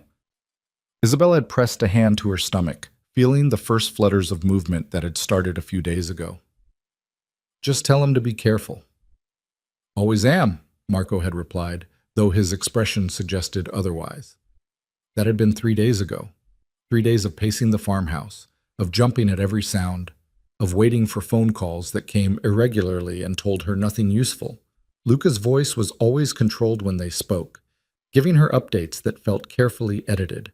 Everything's fine, just tying up loose ends. Making progress. Should have you home soon. Missing you. How's our son? She wanted to scream at him to tell her the truth, but the exhaustion in his voice stopped her every time. Whatever he was dealing with, it was taking a toll. On the 4th night, Isabella stood at the farmhouse window, watching the sunset paint the sky in shades of fire. Her phone buzzed. Not Luca. Her father. Bella. Marco Marino's voice was thin, strained. I need to see you. Papa, I can't right now. I know where you are. Luca told me. He paused. There's something I need to tell you. About Castellano. About why he's really coming after Luca. Isabella's stomach clenched. What do you mean? Not over the phone. Can you come to my apartment? Please, Bella. It's important. Every instinct told her this was a bad idea, but the desperation in her father's voice pulled at something deep inside her. I have to ask Luca first. No, the word was sharp. Don't tell him, not until you hear what I have to say. After that, you can tell him everything. But I need to explain this to you first. Papa, please, Isabella, I'm your father. When have I ever asked you for anything that really mattered? The irony of the question would have been funny if it weren't so painful. Her father had asked her for everything, her freedom, her future, her life, and she'd given it all. Fine, tomorrow morning, but I can only stay an hour. That's all I need. Thank you, Bella. After he hung up, Isabella stared at her phone, unease coiling through her. She should call Luca, tell him about the conversation, but some part of her needed to hear what her father had to say first, needed to understand the full picture before bringing it to her husband. She told herself it was the right decision, that one meeting couldn't hurt. She was wrong. The next morning, Isabella slipped out before sunrise. The guards were changing shifts. She'd timed it carefully, watching their patterns over the past days. There was a 10-minute window where the driveway was unwatched. She took her car and drove toward the city, her heart pounding the entire way. Her father's apartment in Brooklyn was small, shabby, nothing like the home they'd lived in before his gambling destroyed everything. Marco answered the door looking worse than she'd ever seen him, gaunt, hollow-eyed, shaking. Papa, are you okay? Come in, quickly. He ushered her inside, checking the hallway before closing the door. The apartment smelled stale. Empty bottles lined the counter. Isabella's heart sank. Have you been drinking? I needed courage for this conversation. Marco moved to the window, peering through the blinds. Castellano came to see me 2 days ago. What? Why? Because he knows. Her father turned to face her, his expression anguished. He knows I'm the reason Luca is trying to get out of the business. He knows about you and the baby, and he's going to use it against both of you unless... Unless what? Marco's hands twisted together. Unless I help him, give him information about Luca's operations, his transition plans, everything. Isabella felt cold spread through her chest. Please tell me you didn't... I said no. I told him I wouldn't betray Luca after everything he's done for us. Her father's voice cracked. But he said if I don't help him, he'll make sure you and the baby pay the price. He said he'd wait until the child was born, and then he couldn't finish. Why are you telling me this? Why not tell Luca? Because I needed you to hear it from me first. Needed you to understand that whatever happens next, I was trying to protect you. Marco moved closer, gripping her shoulders. Bella, you need to leave. Take the baby and disappear. Go somewhere neither Luca nor Castellano can find you. I'm not running from my husband. Luca's world is going to destroy you. Can't you see that? This baby, your son, he's going to grow up surrounded by violence and death and... Stop. Isabella pulled away from him. You don't get to lecture me about protecting my child. You're the reason I'm in this situation. You're the one who gambled away everything and forced me to marry Luca to save your worthless life. The words came out harsher than she intended, but she couldn't take them back. Marco flinched like she'd struck him. I know, he said quietly. I know what I did, and I've hated myself every day for it. But that's exactly why I'm telling you this now.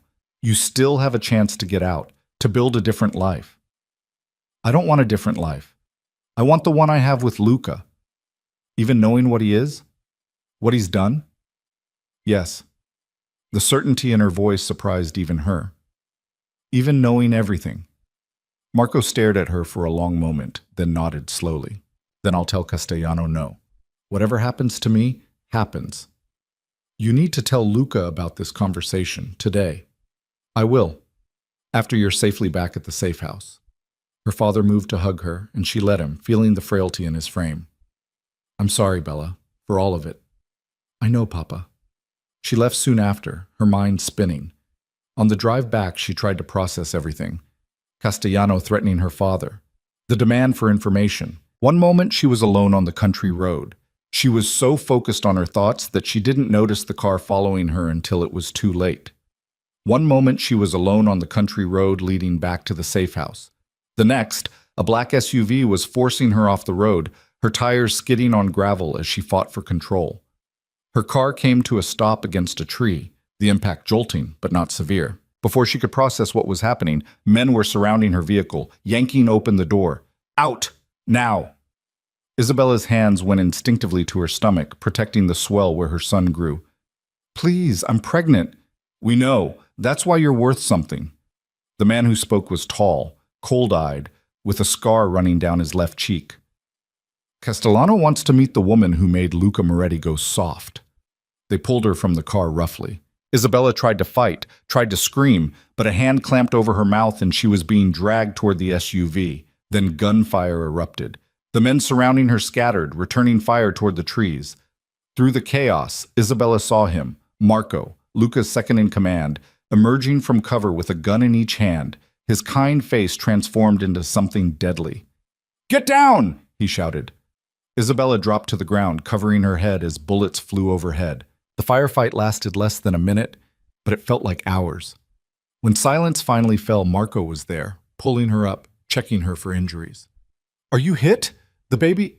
We're okay. We're okay. Isabella was shaking so hard she could barely stand. How did you know? Lucas had eyes on your father since the moment he got nervous about Castellano. We knew about the meeting. Marco was already moving her toward his car, hidden in the trees. When you left to see him, I followed. Good thing I did. The men, dead or running, doesn't matter. We need to get you somewhere safe before Castellano sends reinforcements. They drove in tense silence for 20 minutes before Marco's phone rang. He answered, listened, then handed it to Isabella. He wants to talk to you. Luca's voice was tight with barely controlled fury. Are you hurt? No, scared, but not hurt. Isabella's hand pressed against her stomach, feeling for movement. The baby kicked, and relief flooded through her. Luca! I know. Marco told me everything. A pause. Why didn't you call me before going to see your father? I should have. I know I should have. You just what? Thought you could handle a meeting with a man Castellano was using as bait? His voice rose. You could have died, Isabella. Our son could have died. Do you understand that? Tears spilled down her cheeks.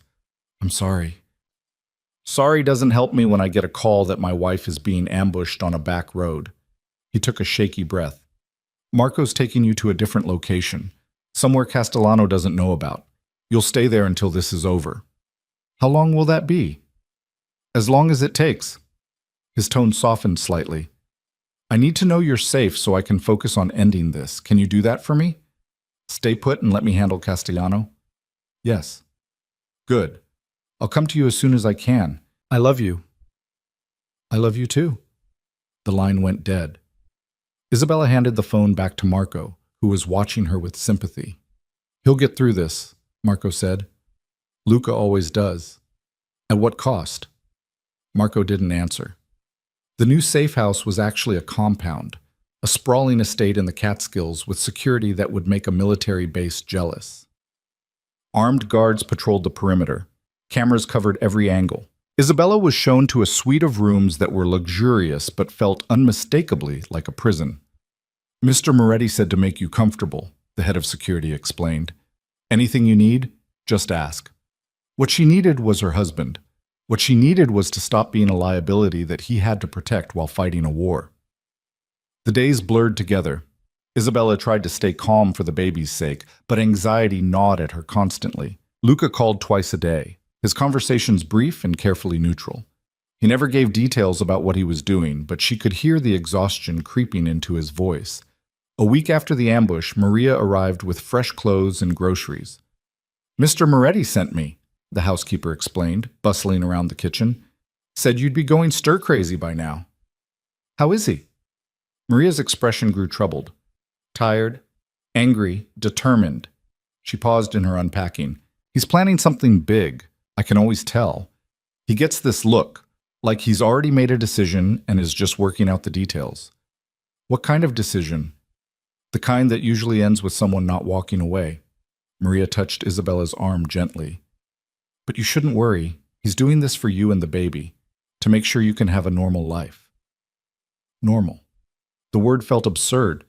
Nothing about their life was normal. That night, Isabella lay in bed feeling her son move inside her, each flutter a reminder of what was at stake. She was 24 weeks pregnant now, visibly showing, her body changing to accommodate the life she carried. She thought about Luca's hands on her stomach, the wonder in his eyes when he felt the baby kick for the first time.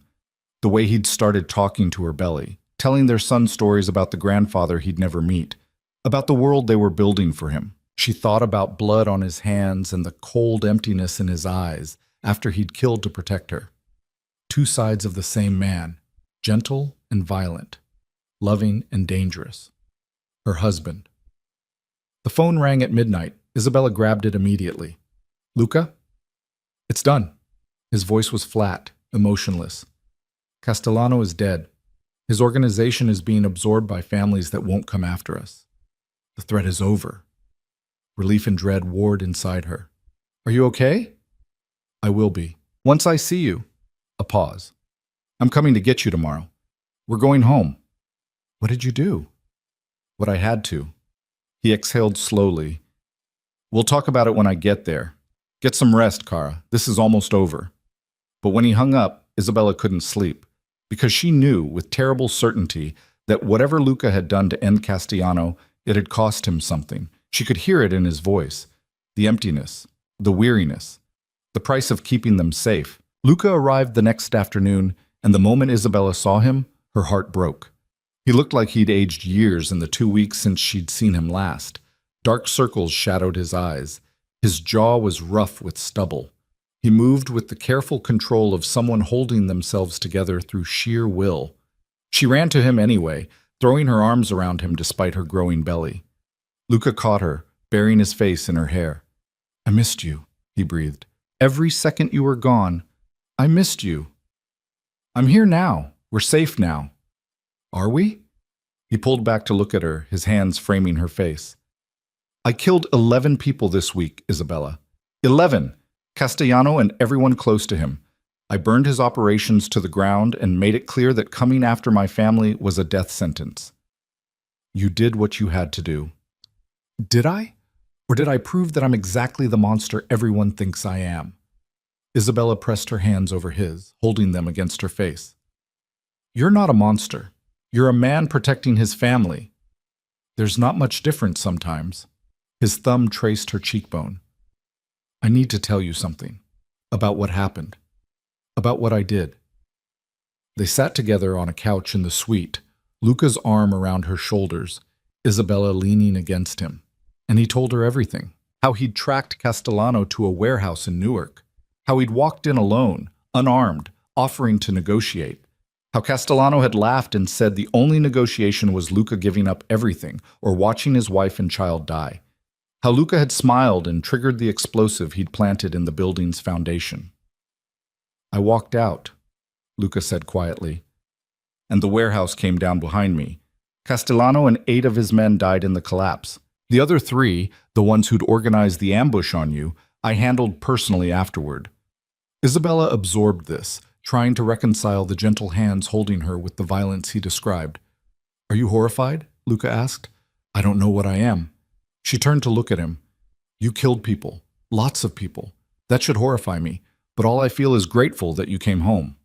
That's not a healthy response, Kara. Probably not, but it's the truth. She took his hand, placing it on her stomach where their son was moving. Feel that.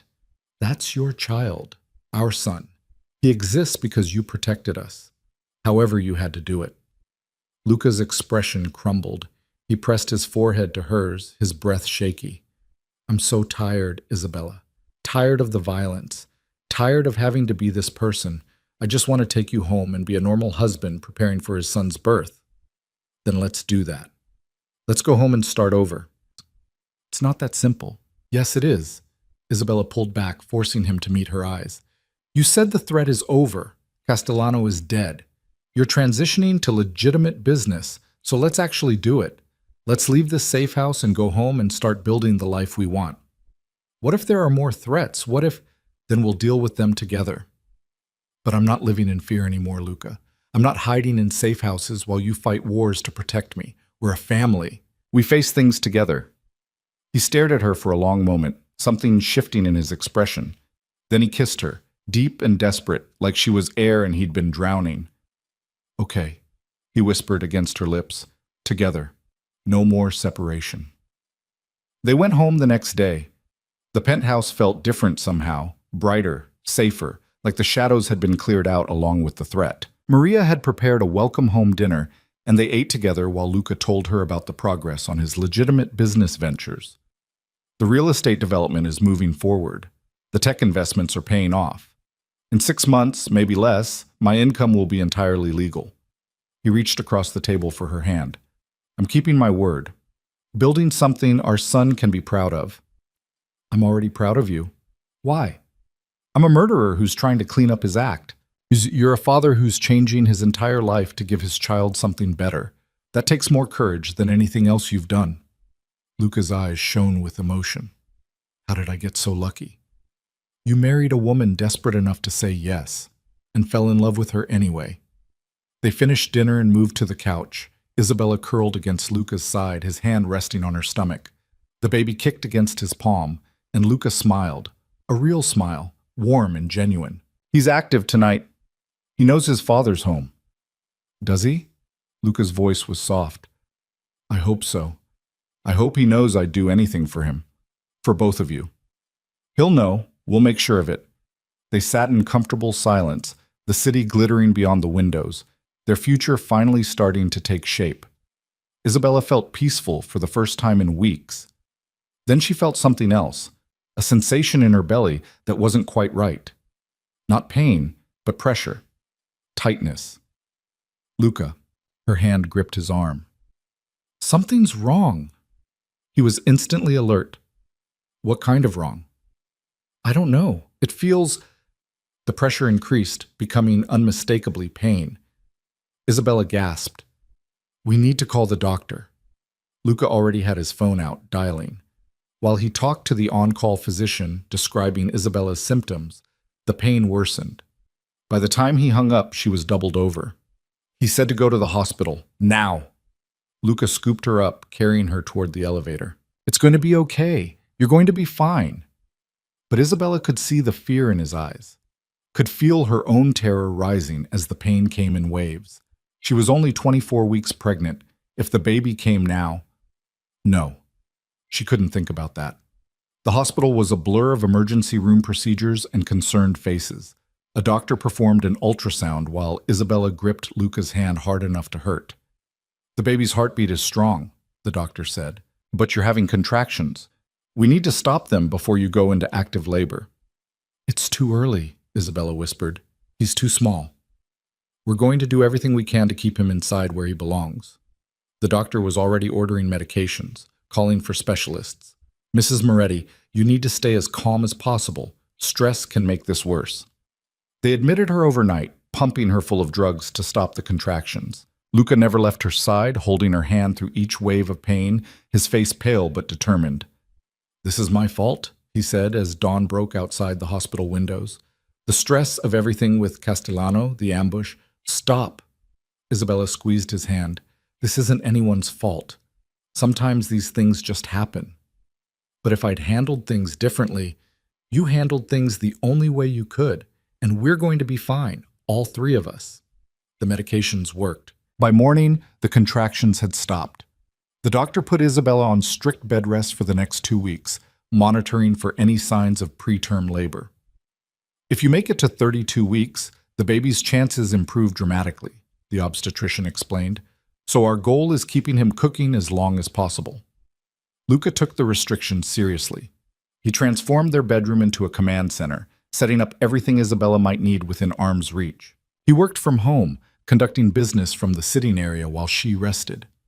You don't have to hover, Isabella said on the third day of bed rest. I'm not hovering, I'm being attentive. You check on me every 15 minutes, so I'm thorough.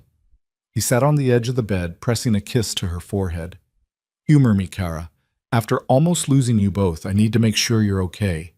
She softened, taking his hand. We're okay. The baby's moving normally. I feel fine. Good. Let's keep it that way. The weeks of bed rest were challenging, but brought unexpected intimacy. Luca read to her, novels she loved, business books that made her laugh at his dramatic interpretations. They watched entire television series together, arguing good-naturedly about plot twists. He brought her meals Maria prepared and sat with her while she ate, telling her stories about his day. I had lunch with a venture capital firm today, he said one afternoon. They want to invest in the tech startup I've been developing. Could be huge if it works out. That's amazing. What's the startup? Security software, ironically enough. His smile was wry. Using my knowledge of criminal operations to help businesses protect themselves from cyber threats. That's actually brilliant. It's legal and profitable, which is all I care about. He stretched out beside her on the bed, careful not to jostle her. In 6 months, when our son is born, I want to be able to tell him his father is a legitimate businessman, not a crime lord trying to go straight. Isabella ran her fingers through his hair. You're already the man I want our son to know. The details are just details. The details include a body count. The details include a man who changed his entire life for his family. That's what matters. Luca caught her hand, pressing a kiss to her palm. I don't deserve you. Good thing you don't have to. You just have to love me. That's the easy part. At her 28-week checkup, the doctor gave them cautiously optimistic news. Everything looks stable. The baby's growing well. If you continue to have no contractions, we can ease some of the restrictions. The doctor smiled. You can start moving around the apartment. Short walks, gentle activity, but no stress, no heavy lifting, and at the first sign of pain, you call me immediately. The freedom felt enormous after weeks of confinement. Isabella walked through the penthouse like she was exploring new territory, marveling at how different everything looked after being confined to the bedroom. She ended up in the room they'd designated as the nursery. It was still empty, waiting to be furnished. They'd been too nervous to prepare it fully before, superstitious about jinxing things. Luca found her there, standing in the center of the empty room with her hands on her swollen belly. What are you thinking? He asked, coming to stand behind her, wrapping his arms around her. That we should start getting ready, buying furniture, picking out colors, making this real. She leaned back against him. I was afraid before, afraid something would go wrong, but I think we're going to make it, all three of us. We are. Luca's hands covered hers on her stomach. And you're right, we should start preparing, making this place ready for our son. They spent the next week slowly transforming the nursery. Isabella directed from a comfortable chair while Luca assembled furniture, painted walls, a soft gray-blue, hung curtains. Maria helped with the details, bedding, toys, tiny clothes that seemed impossibly small. "He's going to be here before we know it," Maria said, folding onesies into drawers. "Are you nervous?" "Terrified," Isabella admitted. "What if I'm a terrible mother? What if I don't know what to do?" "Then you figure it out, same as every other parent in history." Maria smiled. "You're going to be wonderful, both of you." At 32 weeks, they reached the milestone the doctor had emphasized. The baby's chances of surviving, if born early, jumped dramatically. Isabella felt some of the constant anxiety ease. "We're going to make it," she told Luca that night. "Really make it." "Of course we are."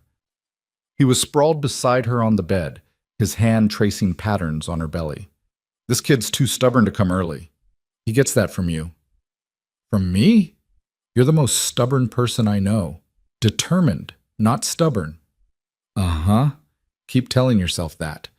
They laughed together, easy and comfortable in a way that felt miraculous given everything they'd been through. This was what Isabella had hoped for when she'd first signed those papers. Not love, not intimacy, but peace, safety. And somehow, impossibly, they'd found all of it. The baby kicked hard enough that Luca felt it against his hand. Did he just kick me? He's been doing that all day, very active. He's probably running out of room in there. Luca shifted to press his ear against her belly. "Hey kid, your dad here. I know it's getting cramped, but you need to stay put for a few more weeks. Give your mom and me time to finish getting ready for you." Isabella ran her fingers through his hair, overwhelmed with love for this man who talked to their unborn son with such tenderness. "He's lucky to have you as a father. I hope I don't mess it up." "You won't. You can't know that." "Yes, I can, because you're already worrying about it. Bad fathers don't worry." She tugged gently until he looked up at her. "You're going to be amazing, Luca. Our son is going to grow up knowing he's loved and protected and cherished. That's what matters." Something in his expression shifted, vulnerability mixed with determination. "I'm going to tell him the truth someday, about who I was, what I did. I don't want him to find out from someone else. When he's old enough to understand." When he's old enough to understand. Luca moved back up to kiss her softly. "But for now, I just want to enjoy this. You, me, and the family we're building." "Me too." They fell asleep like that, tangled together, their son moving between them, the future spreading out with possibility. At 36 weeks, Isabella's water broke. She was in the kitchen with Maria, discussing dinner options, when she felt the sudden gush. For a moment, she just stared at the puddle forming at her feet. "Mrs. Moretti?" Maria's voice seemed to come from far away. "Isabella, honey, are you— Oh dear. I think—" Isabella gripped the counter. "I think the baby's coming." Maria was already moving, grabbing her phone, calling Luca. "Mr. Moretti? It's time. Her water just broke." "Yes, we're heading to the hospital now." Luca burst through the door 10 minutes later, breathless and pale. "Are you okay? Is it really—" "It's really happening." Isabella tried to smile through the first contraction. "We're having a baby. We're having a baby." He looked terrified and thrilled in equal measure. Okay, let's get you to the hospital." The labor was long, 18 hours of contractions that built and built until Isabella thought she couldn't take any more. Luca stayed by her side the entire time, holding her hand, wiping her forehead, whispering encouragement when she screamed that she couldn't do this. "You can," he insisted. "You're the strongest person I know.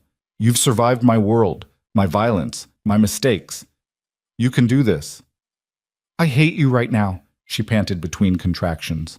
"I know. You can hate me all you want after our son is here." Finally, after hours that felt like days, the doctor said the words Isabella had been desperate to hear. "It's time to push."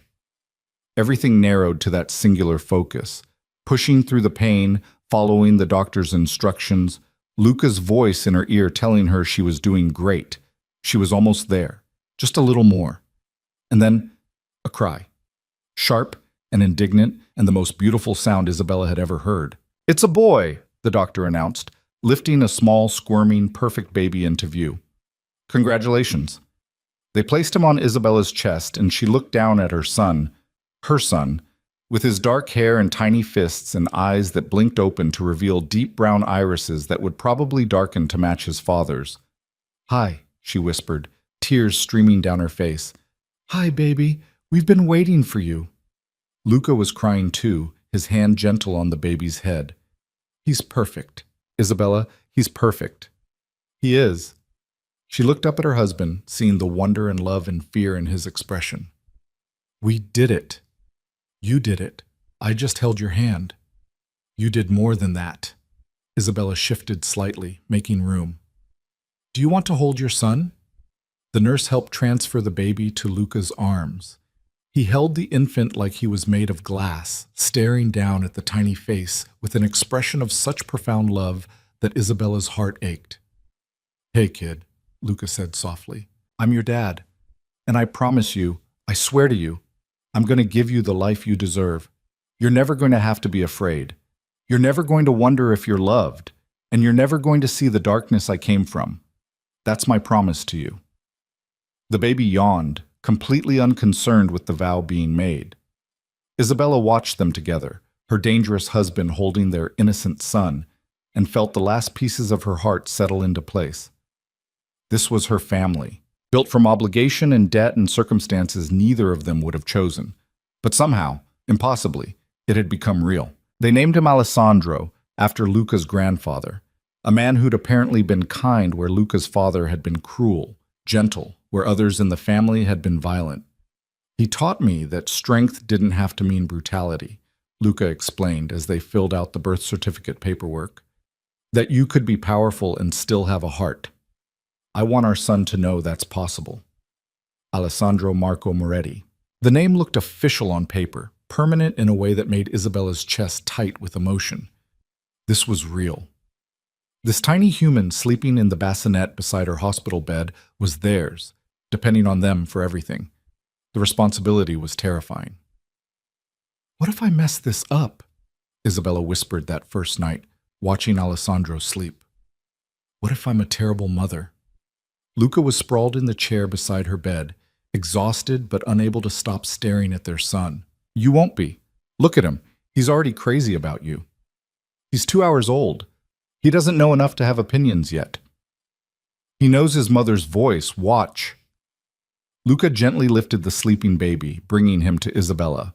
The moment Alessandro settled against her chest, his fussing stopped, his tiny body relaxing completely. "See?"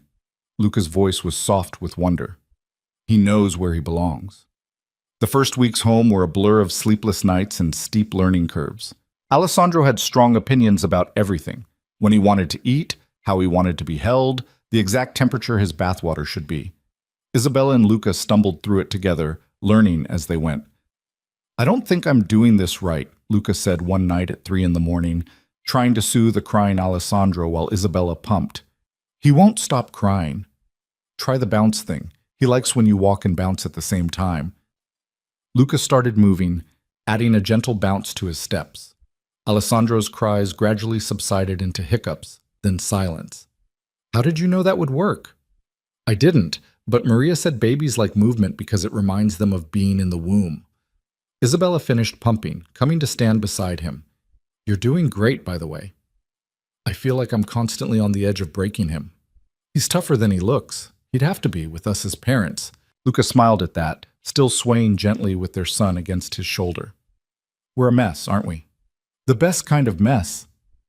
Maria was invaluable those first weeks, appearing with meals and wisdom and the calm competence of someone who'd raised children before.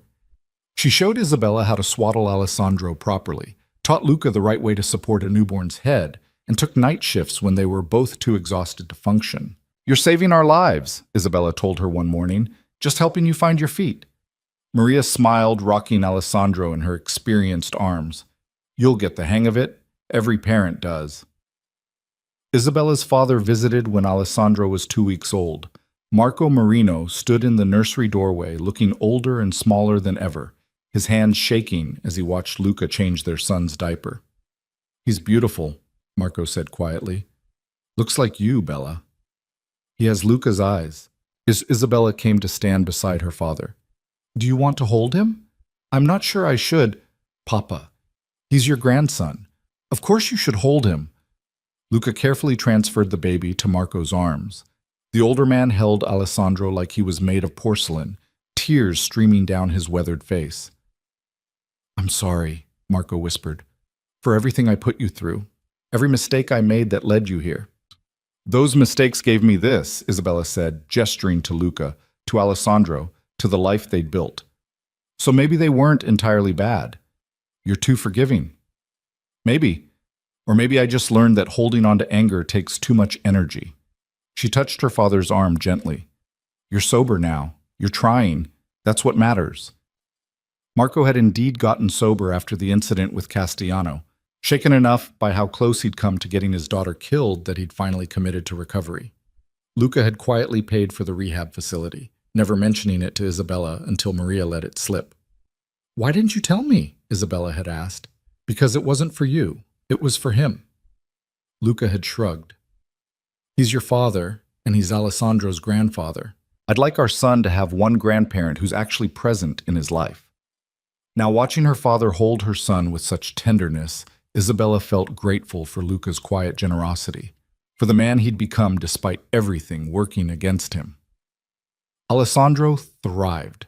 At 6 weeks, he started smiling, real smiles that lit up his whole face. At 8 weeks, he began tracking movement with his eyes, watching his parents with the intense focus of someone learning the world. At 3 months, he laughed for the first time at Luca making ridiculous faces, and the sound was so pure and joyful that both parents ended up in tears. I never knew, Luca said that night after Alessandro was asleep. I never knew I could love something this much, that it could feel like this. Isabella curled against him on the couch, exhausted but content. Like what? Like my heart is walking around outside my body. Like I'd burn the world down to keep him safe. Like everything I've ever done in my life was leading to this moment. He paused. Is that crazy? If it is, we're both crazy, because I feel exactly the same way. Life settled into a new rhythm. Luca worked from home most days, conducting business from his office while being available when Alessandro needed him. The legitimate businesses were thriving. The real estate development had broken ground. The tech startup had secured major funding. The investment portfolio was performing better than projected. I'm making more money legally than I ever did illegally, Luca told her one evening, reviewing financial statements. And I can sleep at night knowing none of it came from hurting people. I'm proud of you. Are you? Even knowing what it took to get here? Especially knowing that. Isabella came to sit on his lap, careful not to disturb the paperwork. You changed your entire life, Luca. You walked away from power and control and everything you knew because you wanted something better for us. That's not nothing. It feels like nothing some days, like I'm still the same person, just better at hiding it. You're not, though. The man I married wouldn't have read goodnight stories to his son, wouldn't have taken midnight feedings without complaint, wouldn't have transformed this penthouse into a home. She kissed him softly. You're different. Better. Whether you believe it or not. Luca pulled her closer, burying his face in her neck. I'm trying. Every day I'm trying to be the man you think I am. You already are. You just can't see it yet. When Alessandro was 4 months old, Isabella woke in the middle of the night to find Luca's side of the bed empty. She found him in the nursery standing over Alessandro's crib, watching their son sleep with an expression she couldn't quite read. Luca, what's wrong? He didn't turn around. I got a call tonight from someone I used to work with. They want me back in. Isabella's stomach dropped. What did you tell them? That I'm out, that I'm not interested. He finally looked at her, his face shadowed in the dim nightlight glow. But they're not taking no for an answer. They think I owe them, that I can't just walk away from everything we built together. Who is it? Antonio Russo. He ran the Eastern Territories while I controlled the South.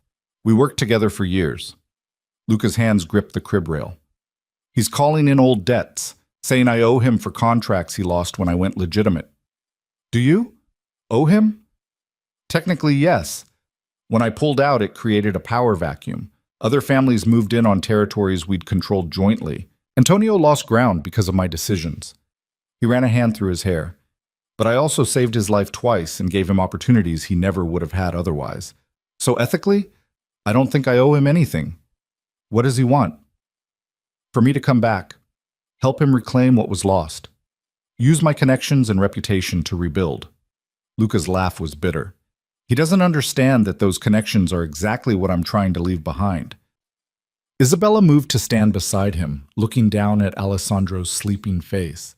Their son was beautiful in the half-light, peaceful and innocent, completely unaware of the complications surrounding his existence. What are you going to do? Tell him no again. More firmly this time. Luca's jaw tightened.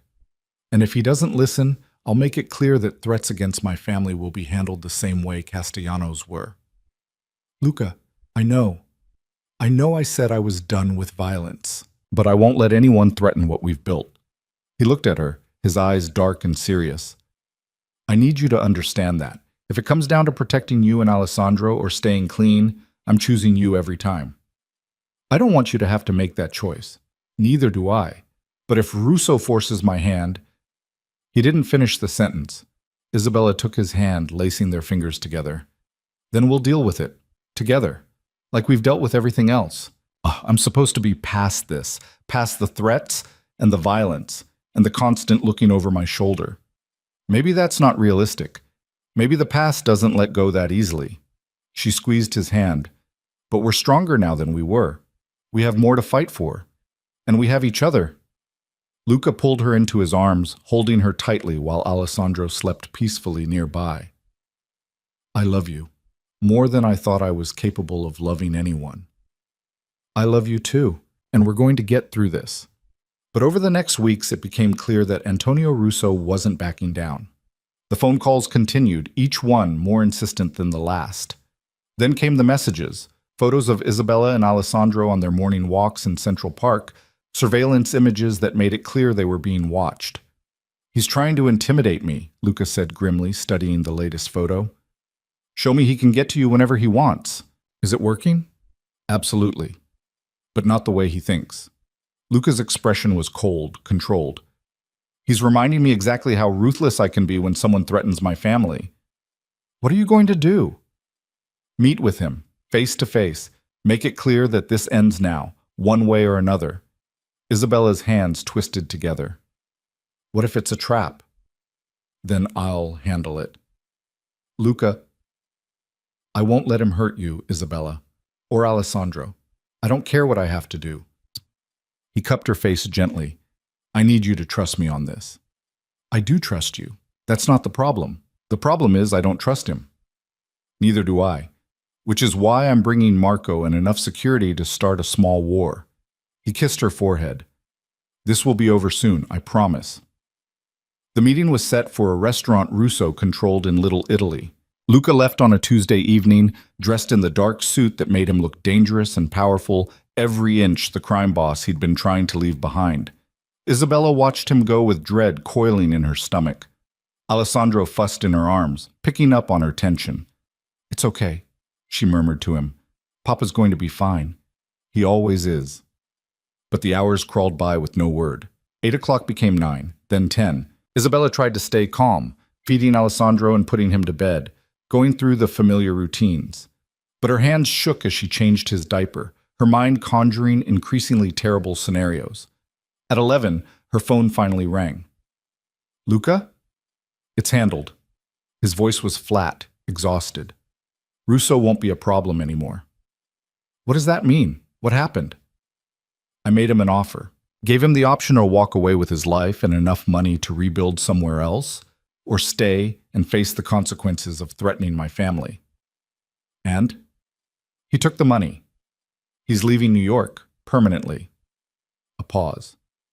There were some threats, some posturing, but in the end he understood that I'm not the same man I was, that I'm willing to do worse things now than I ever did before, because the stakes are higher. Isabella sank onto the couch, relief flooding through her.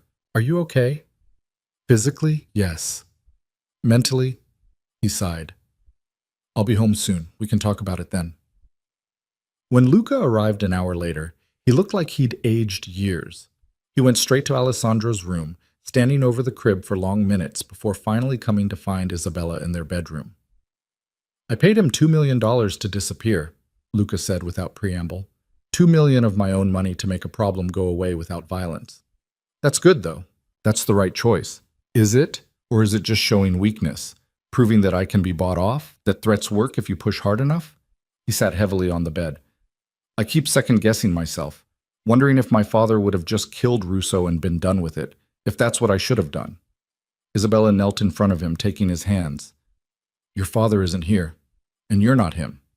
You made a choice that keeps our family safe without adding to the body count. That's not weakness, that's wisdom. What if more people come, more old associates who think I owe them something? Then we'll deal with them too, together, however we have to."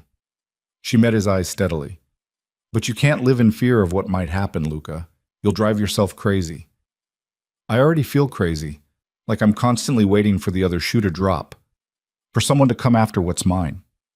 That's trauma, from years of living that life. It doesn't just go away because you want it to." Isabella squeezed his hands. "Maybe you should talk to someone, a therapist who specializes in what? Recovering crime lords?" His laugh was bitter. "In trauma, in processing violence, in learning to live with the choices you've made." She paused. "You've changed your entire life, Luca, but you haven't dealt with the emotional aftermath of everything you've done, everything you've seen." He was quiet for a long time. Then, "I dream about them sometimes, the people I've killed. They're standing over Alessandro's crib, and I can't stop them because my hands are covered in their blood." Isabella's heart broke at the rawness in his voice. "When did these dreams start?" "After Alessandro was born, after I held him for the first time and realized what I'd brought him into." Luca's voice cracked.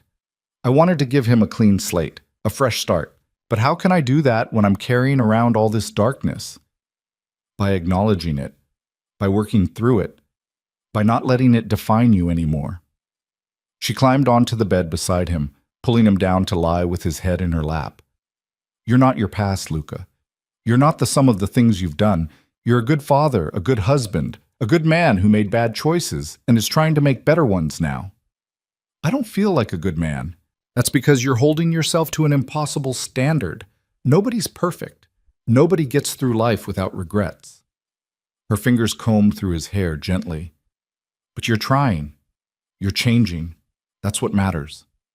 They lay together in the darkness, holding each other while their son slept down the hall, safe and loved despite the complications of his parents' past. The next day, Luca made an appointment with a therapist who specialized in trauma and moral injury. Isabella didn't ask what they discussed in those sessions. That was private, his to share if he wanted, but she noticed subtle changes over the following weeks. He slept better. The haunted look in his eyes began to fade. He laughed more easily with Alessandro, played without the constant undercurrent of tension. "It helps," he told her one night, talking about it, processing all the things I've tried to bury. "I'm glad." She asked me today what I want my son to know about me when he's older, what story I want to tell him about who I was and who I became. "What did you say?" "That I want to tell him the truth, all of it, not to glorify what I did, but not to hide from it either." Luca's expression was thoughtful. "I want Alessandro to know that people can change, that mistakes don't have to define you, that choosing to be better is always possible, even when it's hard." Isabella smiled, blinking back tears. "That's a good story." "It's our story." Alessandro's first birthday approached faster than either of them could believe.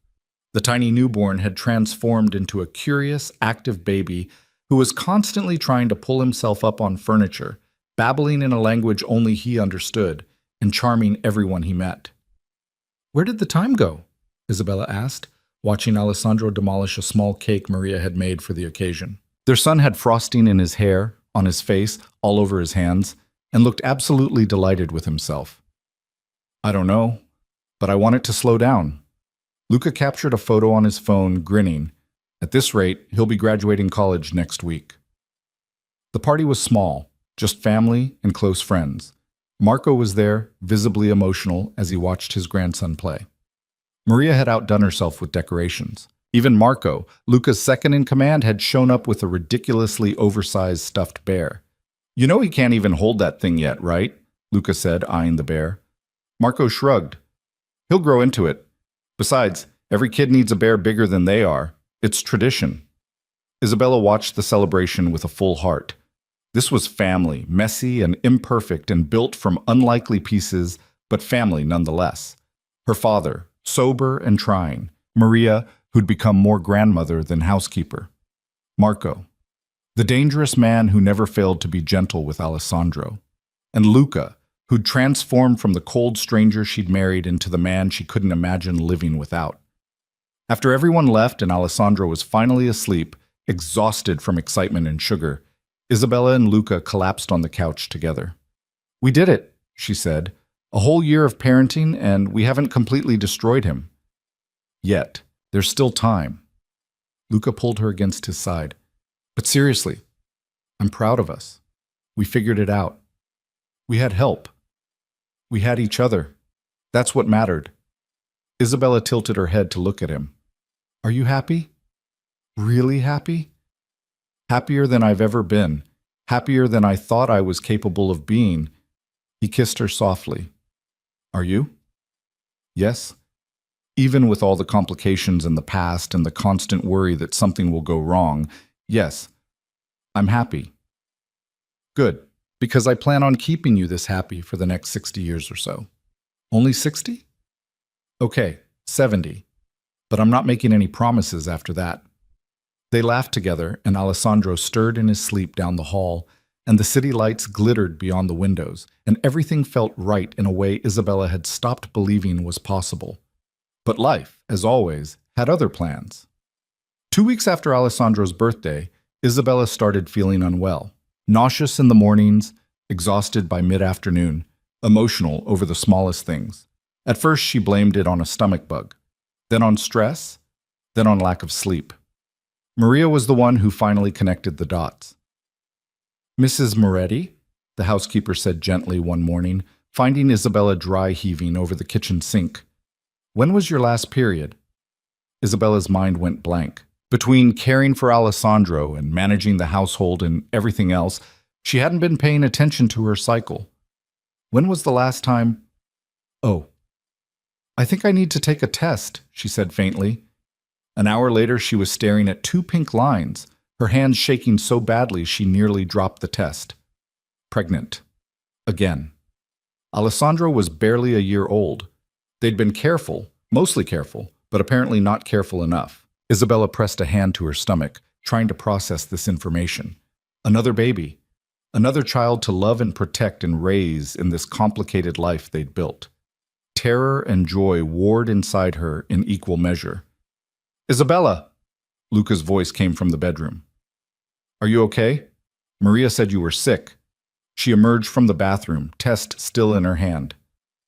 Luca took one look at her face, then at what she was holding, and went very still. Is that positive? She held it out to him. We're pregnant again. For a long moment, Luca just stared at the test.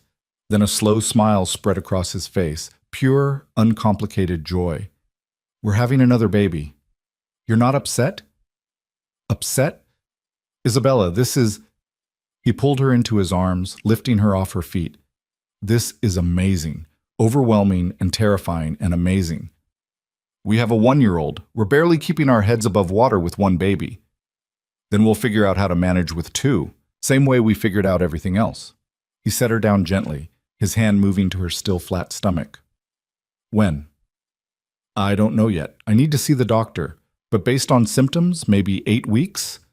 So we'll have an almost 2-year-old and a newborn. Luca laughed, slightly hysterical. We're going to need a bigger apartment. Or a house, with a yard, somewhere Alessandro can run around. A house. He considered this. In the suburbs? Maybe. Is that too normal for you? Normal sounds perfect. Luca kissed her softly. A house in the suburbs with a yard and a white picket fence and absolutely nothing illegal happening anywhere near it. That's exactly what I want.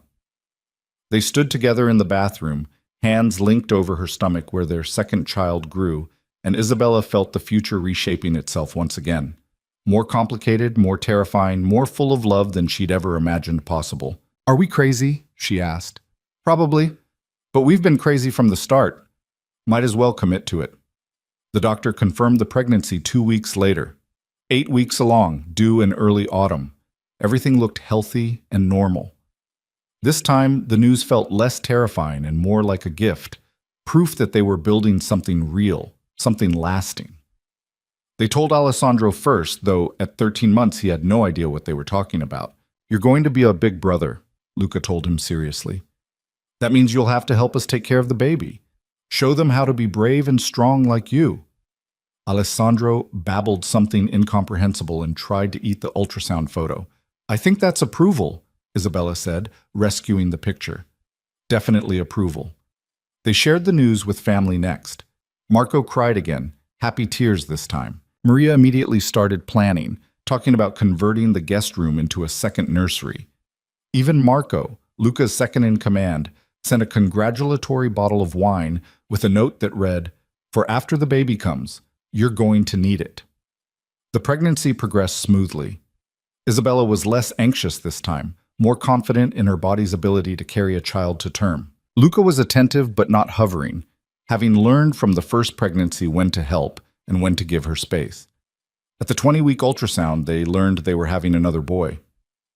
Brothers? Luca said, staring at the screen with wonder. Alessandro's going to have a brother.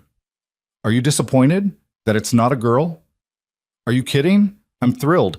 I know how to do boys now. Girls would require a whole new skill set. He squeezed her hand. 2 sons. I can't believe how lucky we are.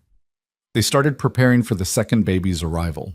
The penthouse, which had felt enormous when Isabella first arrived, now felt cramped with baby equipment and toys scattered everywhere. Luca started seriously looking at houses, dragging Isabella to open houses in Westchester and Connecticut on weekends. What about this one? He asked one Saturday, showing her a colonial with a wraparound porch and a huge backyard. 5 bedrooms, 3 baths on a quiet street with good schools nearby.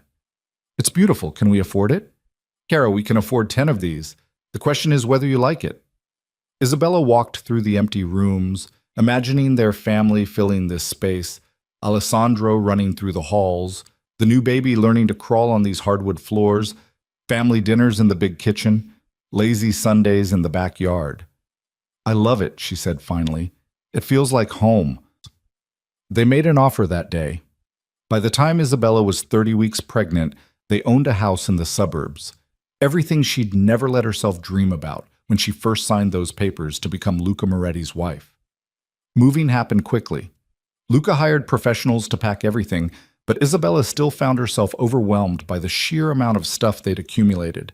Baby clothes and toys and books and furniture and all the detritus of a life fully lived. How did we get so much in just 2 years, she asked, sorting through Alessandro's outgrown clothes. We built a family. Families accumulate things. Luca appeared with another box. Besides, most of this is Maria's doing. She can't resist buying things for Alessandro. She's going to be even worse with the new baby. I'm counting on it. They spent their last night in the penthouse surrounded by boxes. Alessandro, asleep in his crib one final time. Isabella stood at the windows, looking out over the city she'd come to love. Are you sad to leave? Luca asked, coming to stand beside her. A little. This is where we started, where we fell in love, where Alessandro was born. She leaned against him. But I'm excited too, for the next chapter. Me too. His hand rested on her swollen belly, ready for whatever comes next. The house in Westchester became home faster than Isabella expected. Alessandro loved having a yard to explore, spending hours toddling around on the grass, examining every leaf and rock with intense focus. The neighborhood was quiet, safe, full of young families who welcomed them warmly. It's so normal, Isabella marveled one evening, watching Luca push Alessandro on the swing set they'd installed in the backyard. We're just a regular family in the suburbs. Is that disappointing? It's perfect. At 36 weeks, during a routine checkup, the doctor frowned at the ultrasound screen. Mrs. Moretti, I'm seeing something unexpected here. Isabella's stomach dropped. What's wrong? Is the baby okay? The baby's fine. Babies, actually. The doctor turned the screen toward her. You're having twins.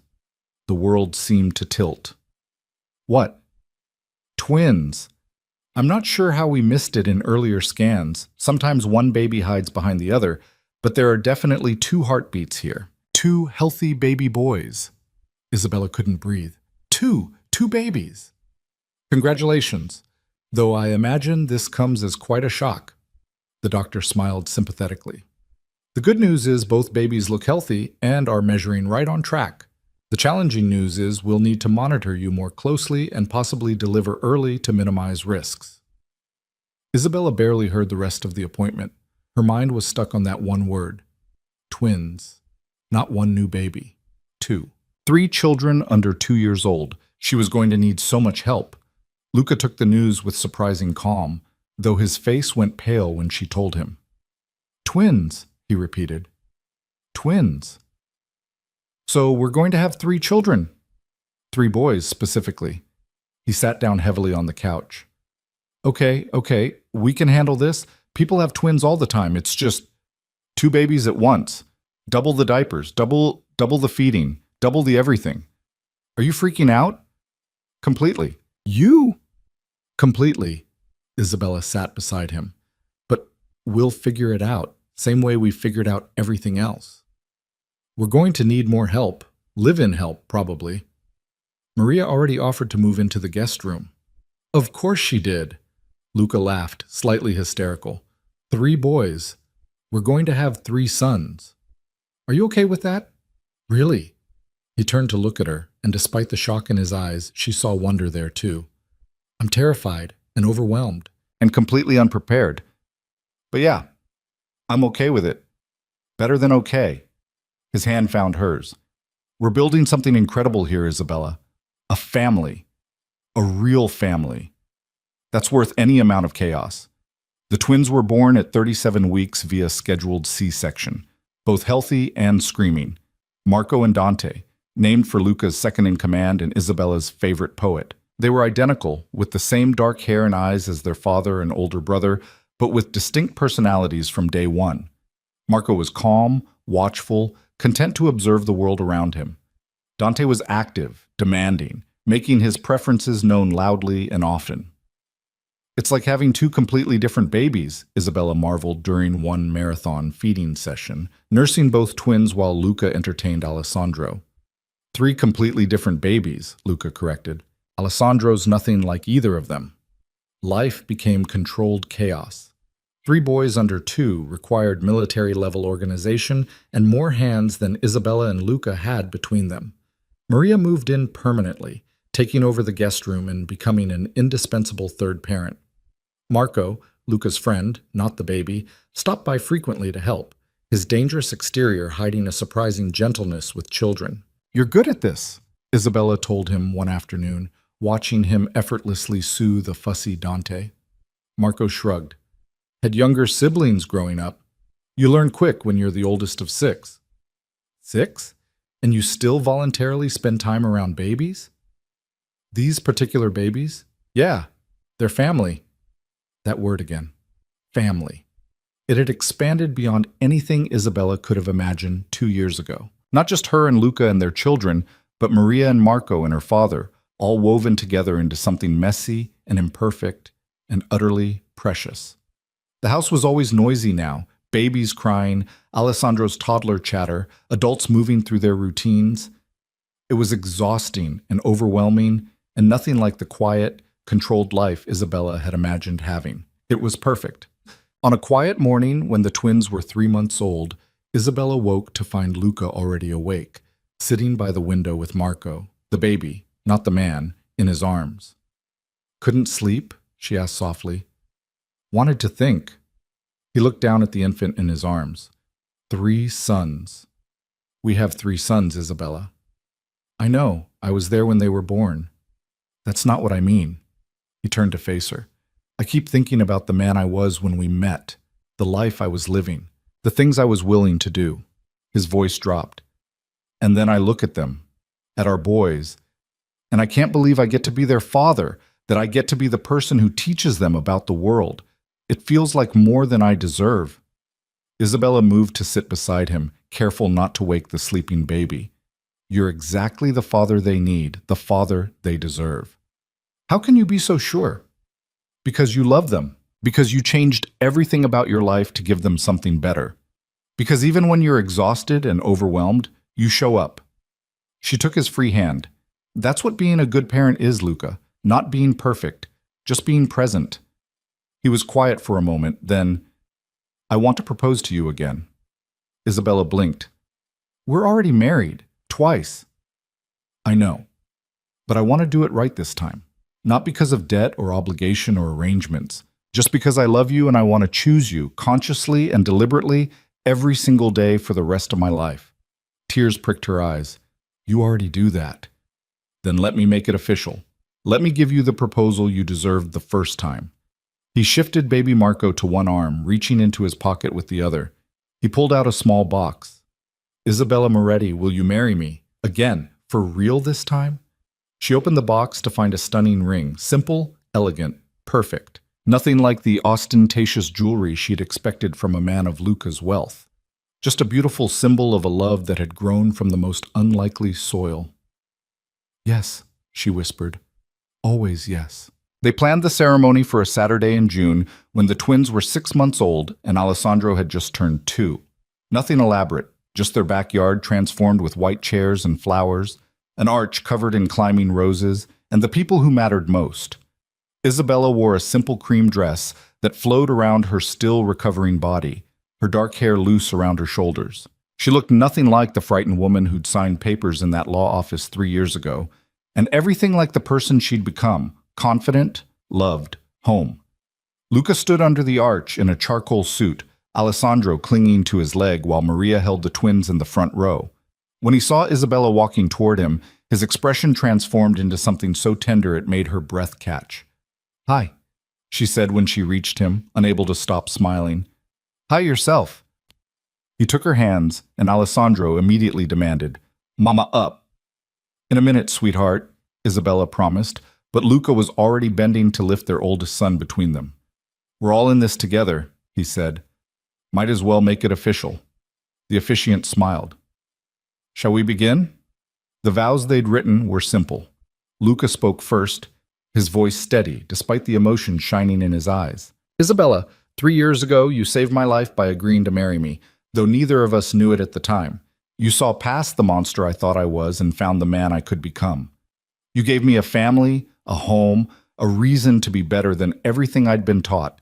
I promise to love you fiercely and gently, to be the partner you deserve, to build this life with you, day by day, for as long as we both shall live. Isabella's throat was tight with tears, but she managed her own vows. Luca, you asked me to marry you to settle a debt. I said yes to save my father, but somewhere between obligation and choice, we found love. You showed me that people can change, that darkness doesn't have to be permanent, that sometimes the best things grow from the hardest soil. I choose you, today and every day. In this life we're building together. They exchanged rings, new ones, chosen together, symbols of this second beginning. When the officiant pronounced them husband and wife again, Luca kissed her thoroughly, while Alessandro giggled between them, and their guests cheered. I love you, Mrs. Moretti, Luca murmured against her lips. I love you too, Mr. Moretti. Again and always. The reception was perfect chaos. Alessandro ran wild with sugar-fueled energy while the twins passed between family members who couldn't get enough of them. Isabella's father gave a toast that made everyone cry, talking about second chances and redemption and the miracle of watching his daughter build something beautiful from ashes. To my Bella, Marco said, raising his glass with shaking hands that had been sober for over a year now, who taught me that it's never too late to change, and to Luca, who loved her enough to become a different man. May you both have the life you've earned, Maria cried openly. Marco, Luca's second in command, looked suspiciously misty-eyed. Even the twins seemed to understand something special was happening, their wide eyes tracking the celebration around them. As the sun set and fairy lights illuminated the garden, Luca pulled Isabella onto the makeshift dance floor. They swayed together to music that drifted through the warm evening air, their children playing nearby, their future stretching out with possibility. Happy? Luca asked, his lips near her ear. Deliriously. You? More than I ever thought possible. He pulled back to look at her. Thank you. For what? For seeing who I could be. For giving me a reason to become that person. For this family, this life, this second chance I didn't deserve but somehow got anyway. Isabella reached up to cup his face. You deserved it, Luca. You just didn't know it yet. They danced until Alessandro crashed from exhaustion and the twins needed feeding. They said goodbye to their guests and carried their sleeping children inside, moving through the familiar routines of bedtime with the ease of parents who'd learned through trial and error and stubborn love. Later, lying in bed with Luca's arms around her, Isabella thought about the journey that had brought them here, the fear and anger of those first days, the slow thaw as walls came down, the terror of pregnancy and threats and learning to love someone dangerous, the overwhelming joy of holding their sons, the daily choice to keep building, keep trying, keep loving despite everything working against them. Do you ever regret it? She asked quietly. Marrying me. Getting trapped in this domestic life when you could have had power and control and everything you'd built? Luca tightened his arms around her. Not for a single second. This, you, our boys, this house, this life, this is more valuable than any empire I could have ruled. This is real power, the kind that lasts. That's very philosophical of you. I have a good therapist. She's teaching me things. He kissed the top of her head. Besides, I have you to keep me grounded, to remind me what actually matters. And what's that? Being present for the first time our sons say Papa, teaching them to ride bikes, reading bedtime stories, growing old with the woman I love. He paused. The small things that turn out to be everything. Isabella smiled in the darkness, her heart so full it ached. I love you, Luca Moretti. I love you too, Isabella Moretti. Thank you for marrying me. Twice. Thank you for becoming someone worth marrying twice. They fell asleep tangled together, the baby monitor crackling softly on the nightstand, their children breathing in sleep down the hall, their improbable family whole and safe and home. The months that followed were demanding but joyful. Alessandro grew into a confident toddler with strong opinions about everything. The twins developed distinct personalities. Marco remained calm and observant, while Dante was energetic and outgoing. They learned to crawl, then walk, turning the house into an obstacle course of baby gates and padded corners.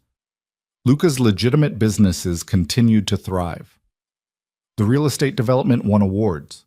The tech startup went public, making them wealthier than Isabella could process. But Luca stayed grounded, splitting his time between work and family, never missing bedtime stories or weekend park visits.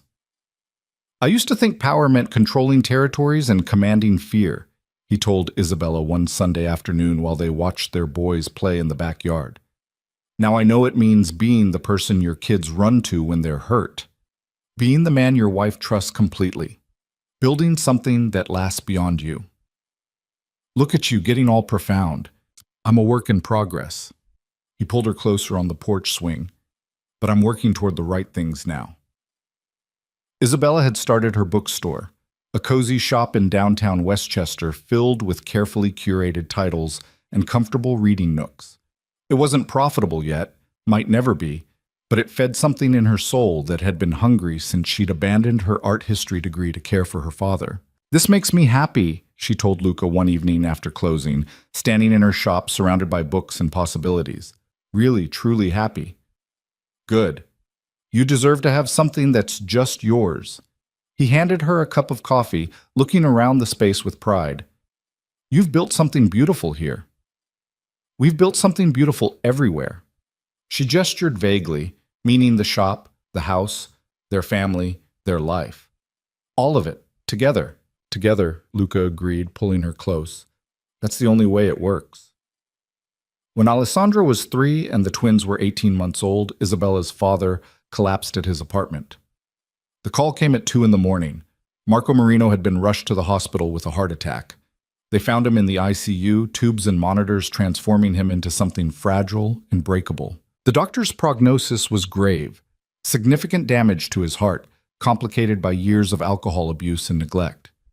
I'm sorry, Marco whispered when Isabella sat beside his bed. His hand in hers felt like paper, insubstantial. For everything I put you through, every mistake I made. Papa, don't let me say it while I still can. He coughed, wincing with pain. I destroyed our family with my gambling. I sold your future to pay my debts. I was a terrible father and an even worse man. You were sick, addicted.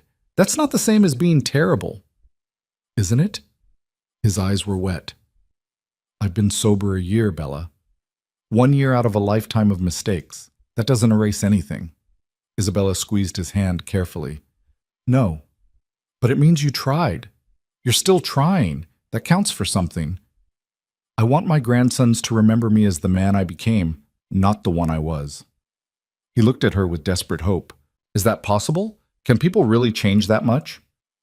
She thought of Luca, the cold stranger she'd married transformed into the loving father reading bedtime stories in their suburban home. The man who'd killed to protect his family, now building playgrounds and attending PTA meetings. Yes, she said firmly. People can change. You're proof of that. Marco survived the heart attack but remained fragile. Luca arranged for him to move into a cottage on their property, close enough for family, far enough for independence. Marco protested at first, not wanting to be a burden, but Isabella insisted. Your family, she told him. Family takes care of each other. Even when that family failed you? Especially then. Having her father nearby changed the rhythm of their lives. Marco was still healing, still working through decades of damage, but he was present in a way he'd never been before. He played with his grandsons, teaching Alessandro simple card games and making the twins laugh with silly faces. He helped in Isabella's bookstore, organizing shelves with the meticulous attention of someone grateful to be useful. Thank you, he told Luca one evening while they watched the boys play. For giving me this chance. I know I don't deserve it. None of us get what we deserve, Luca said quietly. We get what we make of our second chances. You're making something good of yours. I'm trying. That's all I can do now. Keep trying. That's all any of us can do.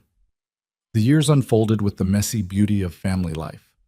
Alessandro started preschool, coming home with artwork and stories and a vocabulary that expanded daily. The twins grew into adventurous toddlers who turned every outing into an expedition and every bedtime into a negotiation. Isabella's bookstore became a community gathering place, hosting reading groups and author events and children's story hours where Alessandro loved to help. Luca's businesses continued to grow, but he remained present, coaching Alessandro's soccer team and volunteering at the twins' daycare. How do you do it? Isabella asked one chaotic Saturday morning while simultaneously feeding twins and helping Alessandro find his missing shoe. Balance everything? I don't balance. I prioritize. Luca appeared with the shoe, handing it to their oldest. Work is important, but you and the boys, you're essential. There's a difference. When did you get so wise? I have a good therapist and a better wife. Life wasn't perfect. Alessandro had nightmares sometimes. The twins fought over toys with the intensity of tiny warriors. Money was tight at the bookstore. Luca still had days where the weight of his past pressed down heavy. Isabella struggled with exhaustion and the constant demands of 3 young children, but they faced it together. Every challenge, every setback, every moment of doubt, they faced it together. When Alessandro was 5 and starting kindergarten, he came home with questions about families and fathers and what people did for work. My friend Jacob says his dad is a doctor, Alessandro announced at dinner. And Emma's dad is a teacher. What do you do, Papa? Luca set down his fork carefully. He and Isabella had discussed this moment, planned for it, but actually facing his son's innocent curiosity felt different. I help companies protect their information, Luca said. I run a technology business. But what did you do before? Before? Miss Sarah said everyone has a before and an after. What was your before? Luca glanced at Isabella, who nodded slightly. They'd agreed to be honest with their children, age-appropriately honest. Before you were born, I made some bad choices. I worked in a business that wasn't always good or legal. I hurt people. He spoke carefully, watching Alessandro process this. But then I met your mama, And I realized I wanted to be a better person, so I changed. I stopped doing bad things and started doing good things instead. Alessandro considered this with 5-year-old seriousness. Like when I used to hit Marco and Dante, but now I use my words? Exactly like that. We all make mistakes. What matters is that we learn from them and try to be better. Okay. Alessandro returned to his dinner, the conversation apparently resolved in his mind. Can I have more chicken? Later, after the boys were in bed, Luca found Isabella in the kitchen. That went okay, right? I didn't traumatize him? You were perfect, honest but appropriate. She wrapped her arms around his waist. He's going to have more questions as he gets older. I know, and we'll answer them. Luca held her close. I won't hide from my past, but I won't let it define our future either. That's all we can do. Be honest, be present, be better. Be better, he repeated softly. That's the goal. The twins started preschool the following year, giving Isabella more time for the bookstore. The business was finally profitable, modestly but consistently. She expanded to include a coffee bar and comfortable seating, creating the kind of space she'd always dreamed of. I'm proud of you, Luca said at the grand reopening celebration. You built this from nothing. I had help. You funded it. I provided capital. You provided vision and passion and countless hours of work. He kissed her temple. This is yours, Cara. You earned it. Marco, her father, stood at the edge of the celebration, tears streaming down his weathered face. He'd been sober 3 years now, his health slowly improving, his relationship with Isabella healed enough that they could spend time together without the weight of the past crushing them. I'm so proud of you, Bella, he said when she found him. Look at everything you've built. The store, your family, this life. You did all this despite me. Not despite you, Papa. Because of you, in some ways. You taught me what not to do, what kind of parent not to be. She softened the words with a gentle touch to his arm. And you're teaching me now what change looks like, what redemption can mean. I don't deserve your forgiveness. Maybe not. But you have it anyway. That's what love is. Giving people grace they haven't earned because you choose to see who they're becoming instead of who they were. Marco pulled her into a careful hug, his frail body shaking with emotion. Thank you for not giving up on me. Family doesn't give up. That's what you taught me, even in your worst moments. We stick together. The years continued their relentless march forward. Alessandro grew into a thoughtful, creative child who loved books and building things and taking care of his younger brothers. Marco and Dante developed their own interests, Marco gravitating toward music and art, Dante toward sports and outdoor adventures. We have 3 completely different kids, Isabella marveled one evening while watching them play. How did that happen? Good parenting, Luca suggested, or complete luck? I'll take either. Luca's last remaining connection to his criminal past came calling when Alessandro was 7. A man appeared at their door one evening, older, distinguished, wearing expensive clothes and an apologetic expression. Luca Moretti, the man said. I thought I'd never see you in the suburbs. Luca's expression hardened, his body positioning itself protectively between the stranger and his family. Vincent, what are you doing here? Checking on an old friend, making sure the rumors are true, that she really walked away.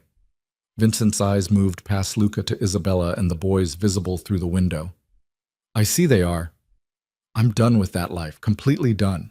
If you're here to pull me back in, I'm not. Vincent held up his hands peacefully. I'm here to tell you that the last of the old guard is gone. Everyone who knew you before, who might have had claims or grudges, they're dead or retired or forgotten. Your past is finally, truly past. Luca was very still. Why tell me this?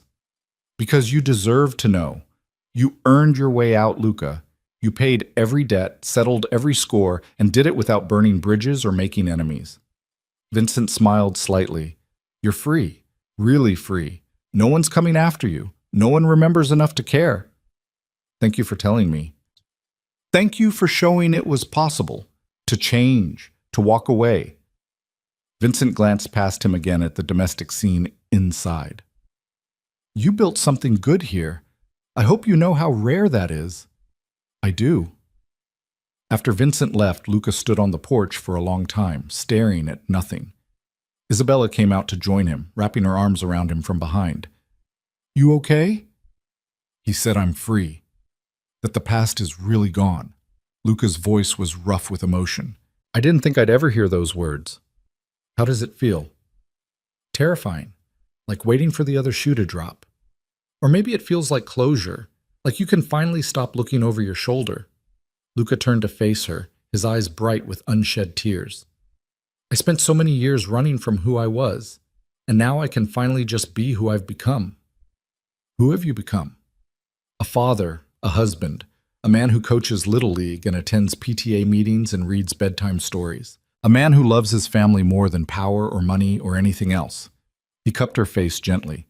A man who's grateful every single day that a frightened woman signed papers in a law office and gave him a reason to change. I wasn't that frightened. You were terrified, but you did it anyway.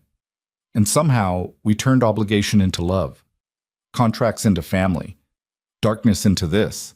He gestured at their home, their children playing inside, their life. How did we get so lucky? We made our own luck, through hard choices and harder work, and refusing to give up even when it would have been easier. They stood together on the porch as the sun set, painting the sky in shades of gold and crimson, and Isabella thought about the journey that had brought them here. From that sterile law office to this warm home. From strangers bound by debt to partners bound by love. From fear to hope to something deeper and more lasting than either. When Alessandro was 10 and the twins were 8, Isabella's father passed away peacefully in his sleep. They found him in the cottage one morning, a photo of Isabella and his grandsons on the nightstand beside him, a slight smile on his face. The grief was complicated. Marco Marino had been far from a perfect father, but he'd tried in his final years to be better, to be present, to earn back some fraction of what he'd lost. He loved you, Luca told Isabella as they planned the funeral. In his own broken way, he loved you. I know, and I loved him, despite everything. She wiped at tears. Is that stupid, to love someone who hurt you so much? No, that's human. That's choosing grace over grudges. That's exactly what you taught me was possible. They buried Marco Marino on a crisp autumn day, surrounded by the family he'd nearly destroyed but ultimately helped build. Alessandro and the twins placed flowers on his casket, too young to fully understand but old enough to know their grandfather had loved them. Goodbye, Papa, Isabella whispered. Thank you for trying. Thank you for changing. Thank you for showing me that redemption is always possible. Life continued, as it always does, with its mixture of joy and sorrow, triumph and struggle. Alessandro excelled in school, showing a gift for languages and debate. Marco, the child, discovered a talent for piano that filled their home with music. Dante became a star on his soccer team, his boundless energy finally finding a constructive outlet. The bookstore expanded again, and Isabella hired staff so she could spend more time with her growing children. Luca's businesses matured into stable, respectable enterprises that required less of his constant attention. They had time now, time for family dinners and weekend trips and the thousand small moments that build a life. When Alessandro was 13, he came to Luca with questions about his past. Not the sanitized version they'd told him as a child, but the real truth. I want to know who you were before, Alessandro said seriously. Before us. Before you changed. They sat together in Luca's office, and Luca told him everything. The violence, the territory wars, the choices that still haunted his dreams, the bodies and the blood and the darkness he'd thought was normal until he'd met Isabella. Alessandro listened without interruption, his young face grave. When Luca finished, the silence stretched long and uncomfortable. Finally, Alessandro spoke. Do you regret it? Who you were? Every day. But I can't change it. I can only be better now. You are better. You're the best dad I know. Alessandro met his father's eyes steadily. I'm not scared of who you were. I'm proud of who you became. Luca's throat closed with emotion. Thank you. That means more than you know. Can I ask you something else? Anything. If you hadn't met Mom, would you have changed anyway? Luca considered the question honestly. I don't know. Probably not. She gave me a reason to want to be better, but the work, the actual changing, that was on me. She just showed me it was possible. That's what I thought. Alessandro stood, looking older than his 13 years. I want to be like you. Not who you were, but who you are now. Someone who makes mistakes but learns from them. Someone who chooses to be better. You're already that person, Alessandro. You've been that person your whole life. When Isabella turned 35, Luca planned a surprise party that brought together everyone who mattered. The house overflowed with friends and family, the bookstore staff, the parents from their children's schools, Marco, Luca's second-in-command, who'd become Uncle Marco to the boys. "Speech!" someone called as they gathered for cake. Luca stood, pulling Isabella up beside him. 35 years ago, the universe decided to create the most stubborn, brave, compassionate woman I'd ever meet. 30 years ago, she walked into my life and changed absolutely everything. 8 years ago, she gave me our first son. 6 years ago, she gave me twins and nearly gave me a heart attack. Laughter rippled through the crowd. Isabella elbowed him gently. "But seriously," Luca continued, his voice softening, "Isabella, you took a broken man and showed him how to be whole. You took a life built on violence and helped me transform it into something good. You gave me a family, a home, a reason to wake up every morning and try to be better than I was the day before." He raised his glass. "To my wife, my partner, the woman who saved my life by agreeing to marry me. Happy birthday, Cara. Here's to many more." "To Isabella," the crowd echoed, and she stood there surrounded by love, overwhelmed by how far they'd come from that law office where a frightened young woman had signed papers to save her father. That night, after everyone had gone home and the boys were asleep, Isabella and Luca sat on their back porch watching the stars. "Thank you for today," she said, leaning against him. "Thank you for every day, for this life, for not giving up on me when you had every reason to. I never considered giving up. Even when you saw me covered in blood, even when you witnessed the violence. Even then, because I saw past it to the man you were trying to become." She tilted her head to look at him. "Do you ever think about what would have happened if I hadn't agreed to marry you?" "Constantly. And then I thank whatever force in the universe put us together, because my life before you wasn't living. It was just existing in the spaces between violence. And now? Now I'm alive. Really, truly alive, because of you, because of our family." He pulled her closer. "I love you, Isabella Moretti. Thank you for seeing who I could be and loving me into becoming that person. I love you too. Thank you for being brave enough to change." They sat together under the stars, their children sleeping safe inside, their past finally settled, their future stretching out with possibility. From obligation to love, from darkness to light, from two broken people to one whole family. When Alessandro graduated high school years later, he gave a speech as valedictorian that brought his parents to tears. "My father once told me that people can change," Alessandro said, addressing the crowded auditorium, "that mistakes don't have to define us, that choosing to be better is always possible, even when it's hard. I've watched him live that truth my entire life. I've watched my mother build something beautiful from impossible circumstances. I've watched my family prove that love is stronger than fear, that hope is more powerful than darkness, that redemption is real." He looked directly at his parents in the front row. "Thank you for showing me that who we become matters more than who we were. That's the lesson I'm taking into the world." The twins, now 16 and impossibly tall, whooped from the audience. Luca gripped Isabella's hand tightly, his face wet with tears. "We did okay," he whispered. "We did better than okay. We did great." Alessandro went on to study international relations, planning to work in conflict resolution and peace building. "I want to help people find solutions without violence," he explained. "Show them there are better ways to resolve disputes than the ones Grandpa, both my grandpas actually, chose." Marco pursued music, his piano skills earning him a scholarship to a prestigious conservatory. Dante became a teacher, working with at-risk youth, using his own family's story to show kids that their circumstances didn't have to determine their future. "All three of them are doing exactly what I hoped," Luca said one evening after visiting Dante at his school. "Building something good. Making the world better." "They learned from the best," Isabella replied. "They learned from you. They learned from us. Together." On their 15th wedding anniversary, counting from the real ceremony, not the contract signing, Luca surprised Isabella with a trip to Italy. They walked through ancient streets and ate incredible food and talked about everything and nothing, free from the demands of parenting for the first time in years. "What do you want to do next?" Luca asked over wine in a Roman cafe. "The boys are grown or nearly grown. The bookstore runs itself. My businesses are stable. What's next for us?" Isabella considered the question. More of this. More of us. Maybe some traveling. Maybe mentoring young couples trying to build something from difficult circumstances.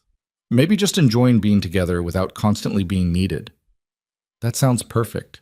Does it scare you? Not being needed as much? A little, but also, it feels like we earned this. The right to slow down and enjoy what we built. He reached across the table for her hand. "I'm looking forward to growing old with you, Isabella. To sitting on our porch and watching grandchildren play, and remembering how we got here. From a marriage contract to grandchildren, that's quite a journey." "The best journey." He brought her hand to his lips. "Thank you for taking it with me." Years later, when Isabella was 53 and Luca was 60, they sat on that porch he'd mentioned, watching Alessandro's daughter, their first grandchild, toddle around the yard while her parents watched nervously. "She looks like you did at that age," Isabella's mother-in-law said. They'd reconciled years earlier, the older woman returning from Italy to know her grandchildren. Same dark eyes. "Mom, same stubborn chin," Luca added, grinning as the baby planted herself firmly when Alessandro tried to redirect her. Isabella leaned back in her chair, contentment settling deep in her bones. This was everything she'd never let herself dream about when she was 28 and signing papers to save her father. This sprawling family, these grown children, this man beside her who'd transformed from stranger to soulmate. "What are you thinking?" Luca asked, noticing her expression. "That I'd do it all again, every single moment. The fear, the uncertainty, even the hard parts. I'd do it all again to end up here." "Me too, though maybe with slightly less violence and terror." "Where's the fun in that?" He laughed, pulling her close. "I love you, Isabella Moretti. Thank you for saying yes all those years ago.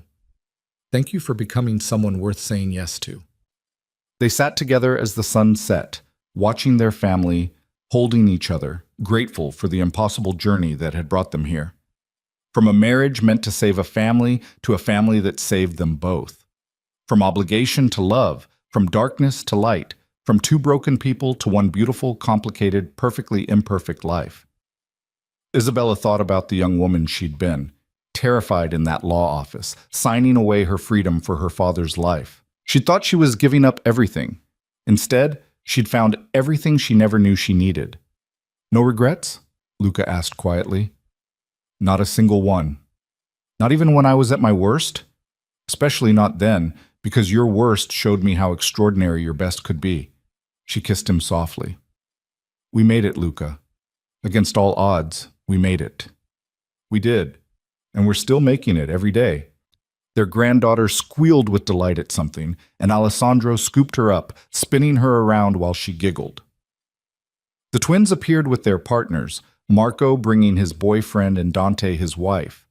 The yard filled with family, with love, with the evidence of lives well lived despite their complicated beginning. This was the happy ending Isabella had stopped believing in. Not perfect, they'd fought too hard and made too many mistakes for perfect, but real. True, earned through countless small choices to keep trying, keep loving, keep building something beautiful from broken pieces. As twilight painted the sky in shades of purple and gold, Luca stood and offered his hand. "Dance with me?" "There's no music." "We'll make our own." So they danced in their backyard, surrounded by family, moving to a rhythm only they could hear. The rhythm of a marriage that started as obligation and became devotion. Of two people who found each other in the darkness and chose to build toward the light. Of a love that proved redemption was possible, that change was real, that happy endings could grow from the most unlikely soil. "I love you," Isabella whispered against his chest. "I love you too. Always." And there in the gathering darkness, with their family around them and their future secure, they held each other and knew they'd found what they'd been searching for all along. Not a rescue, Not a debt paid, but a home, a family, a love that had survived everything and emerged stronger. They'd started with a contract, they'd built a life, and somewhere in between, they'd found forever. The end.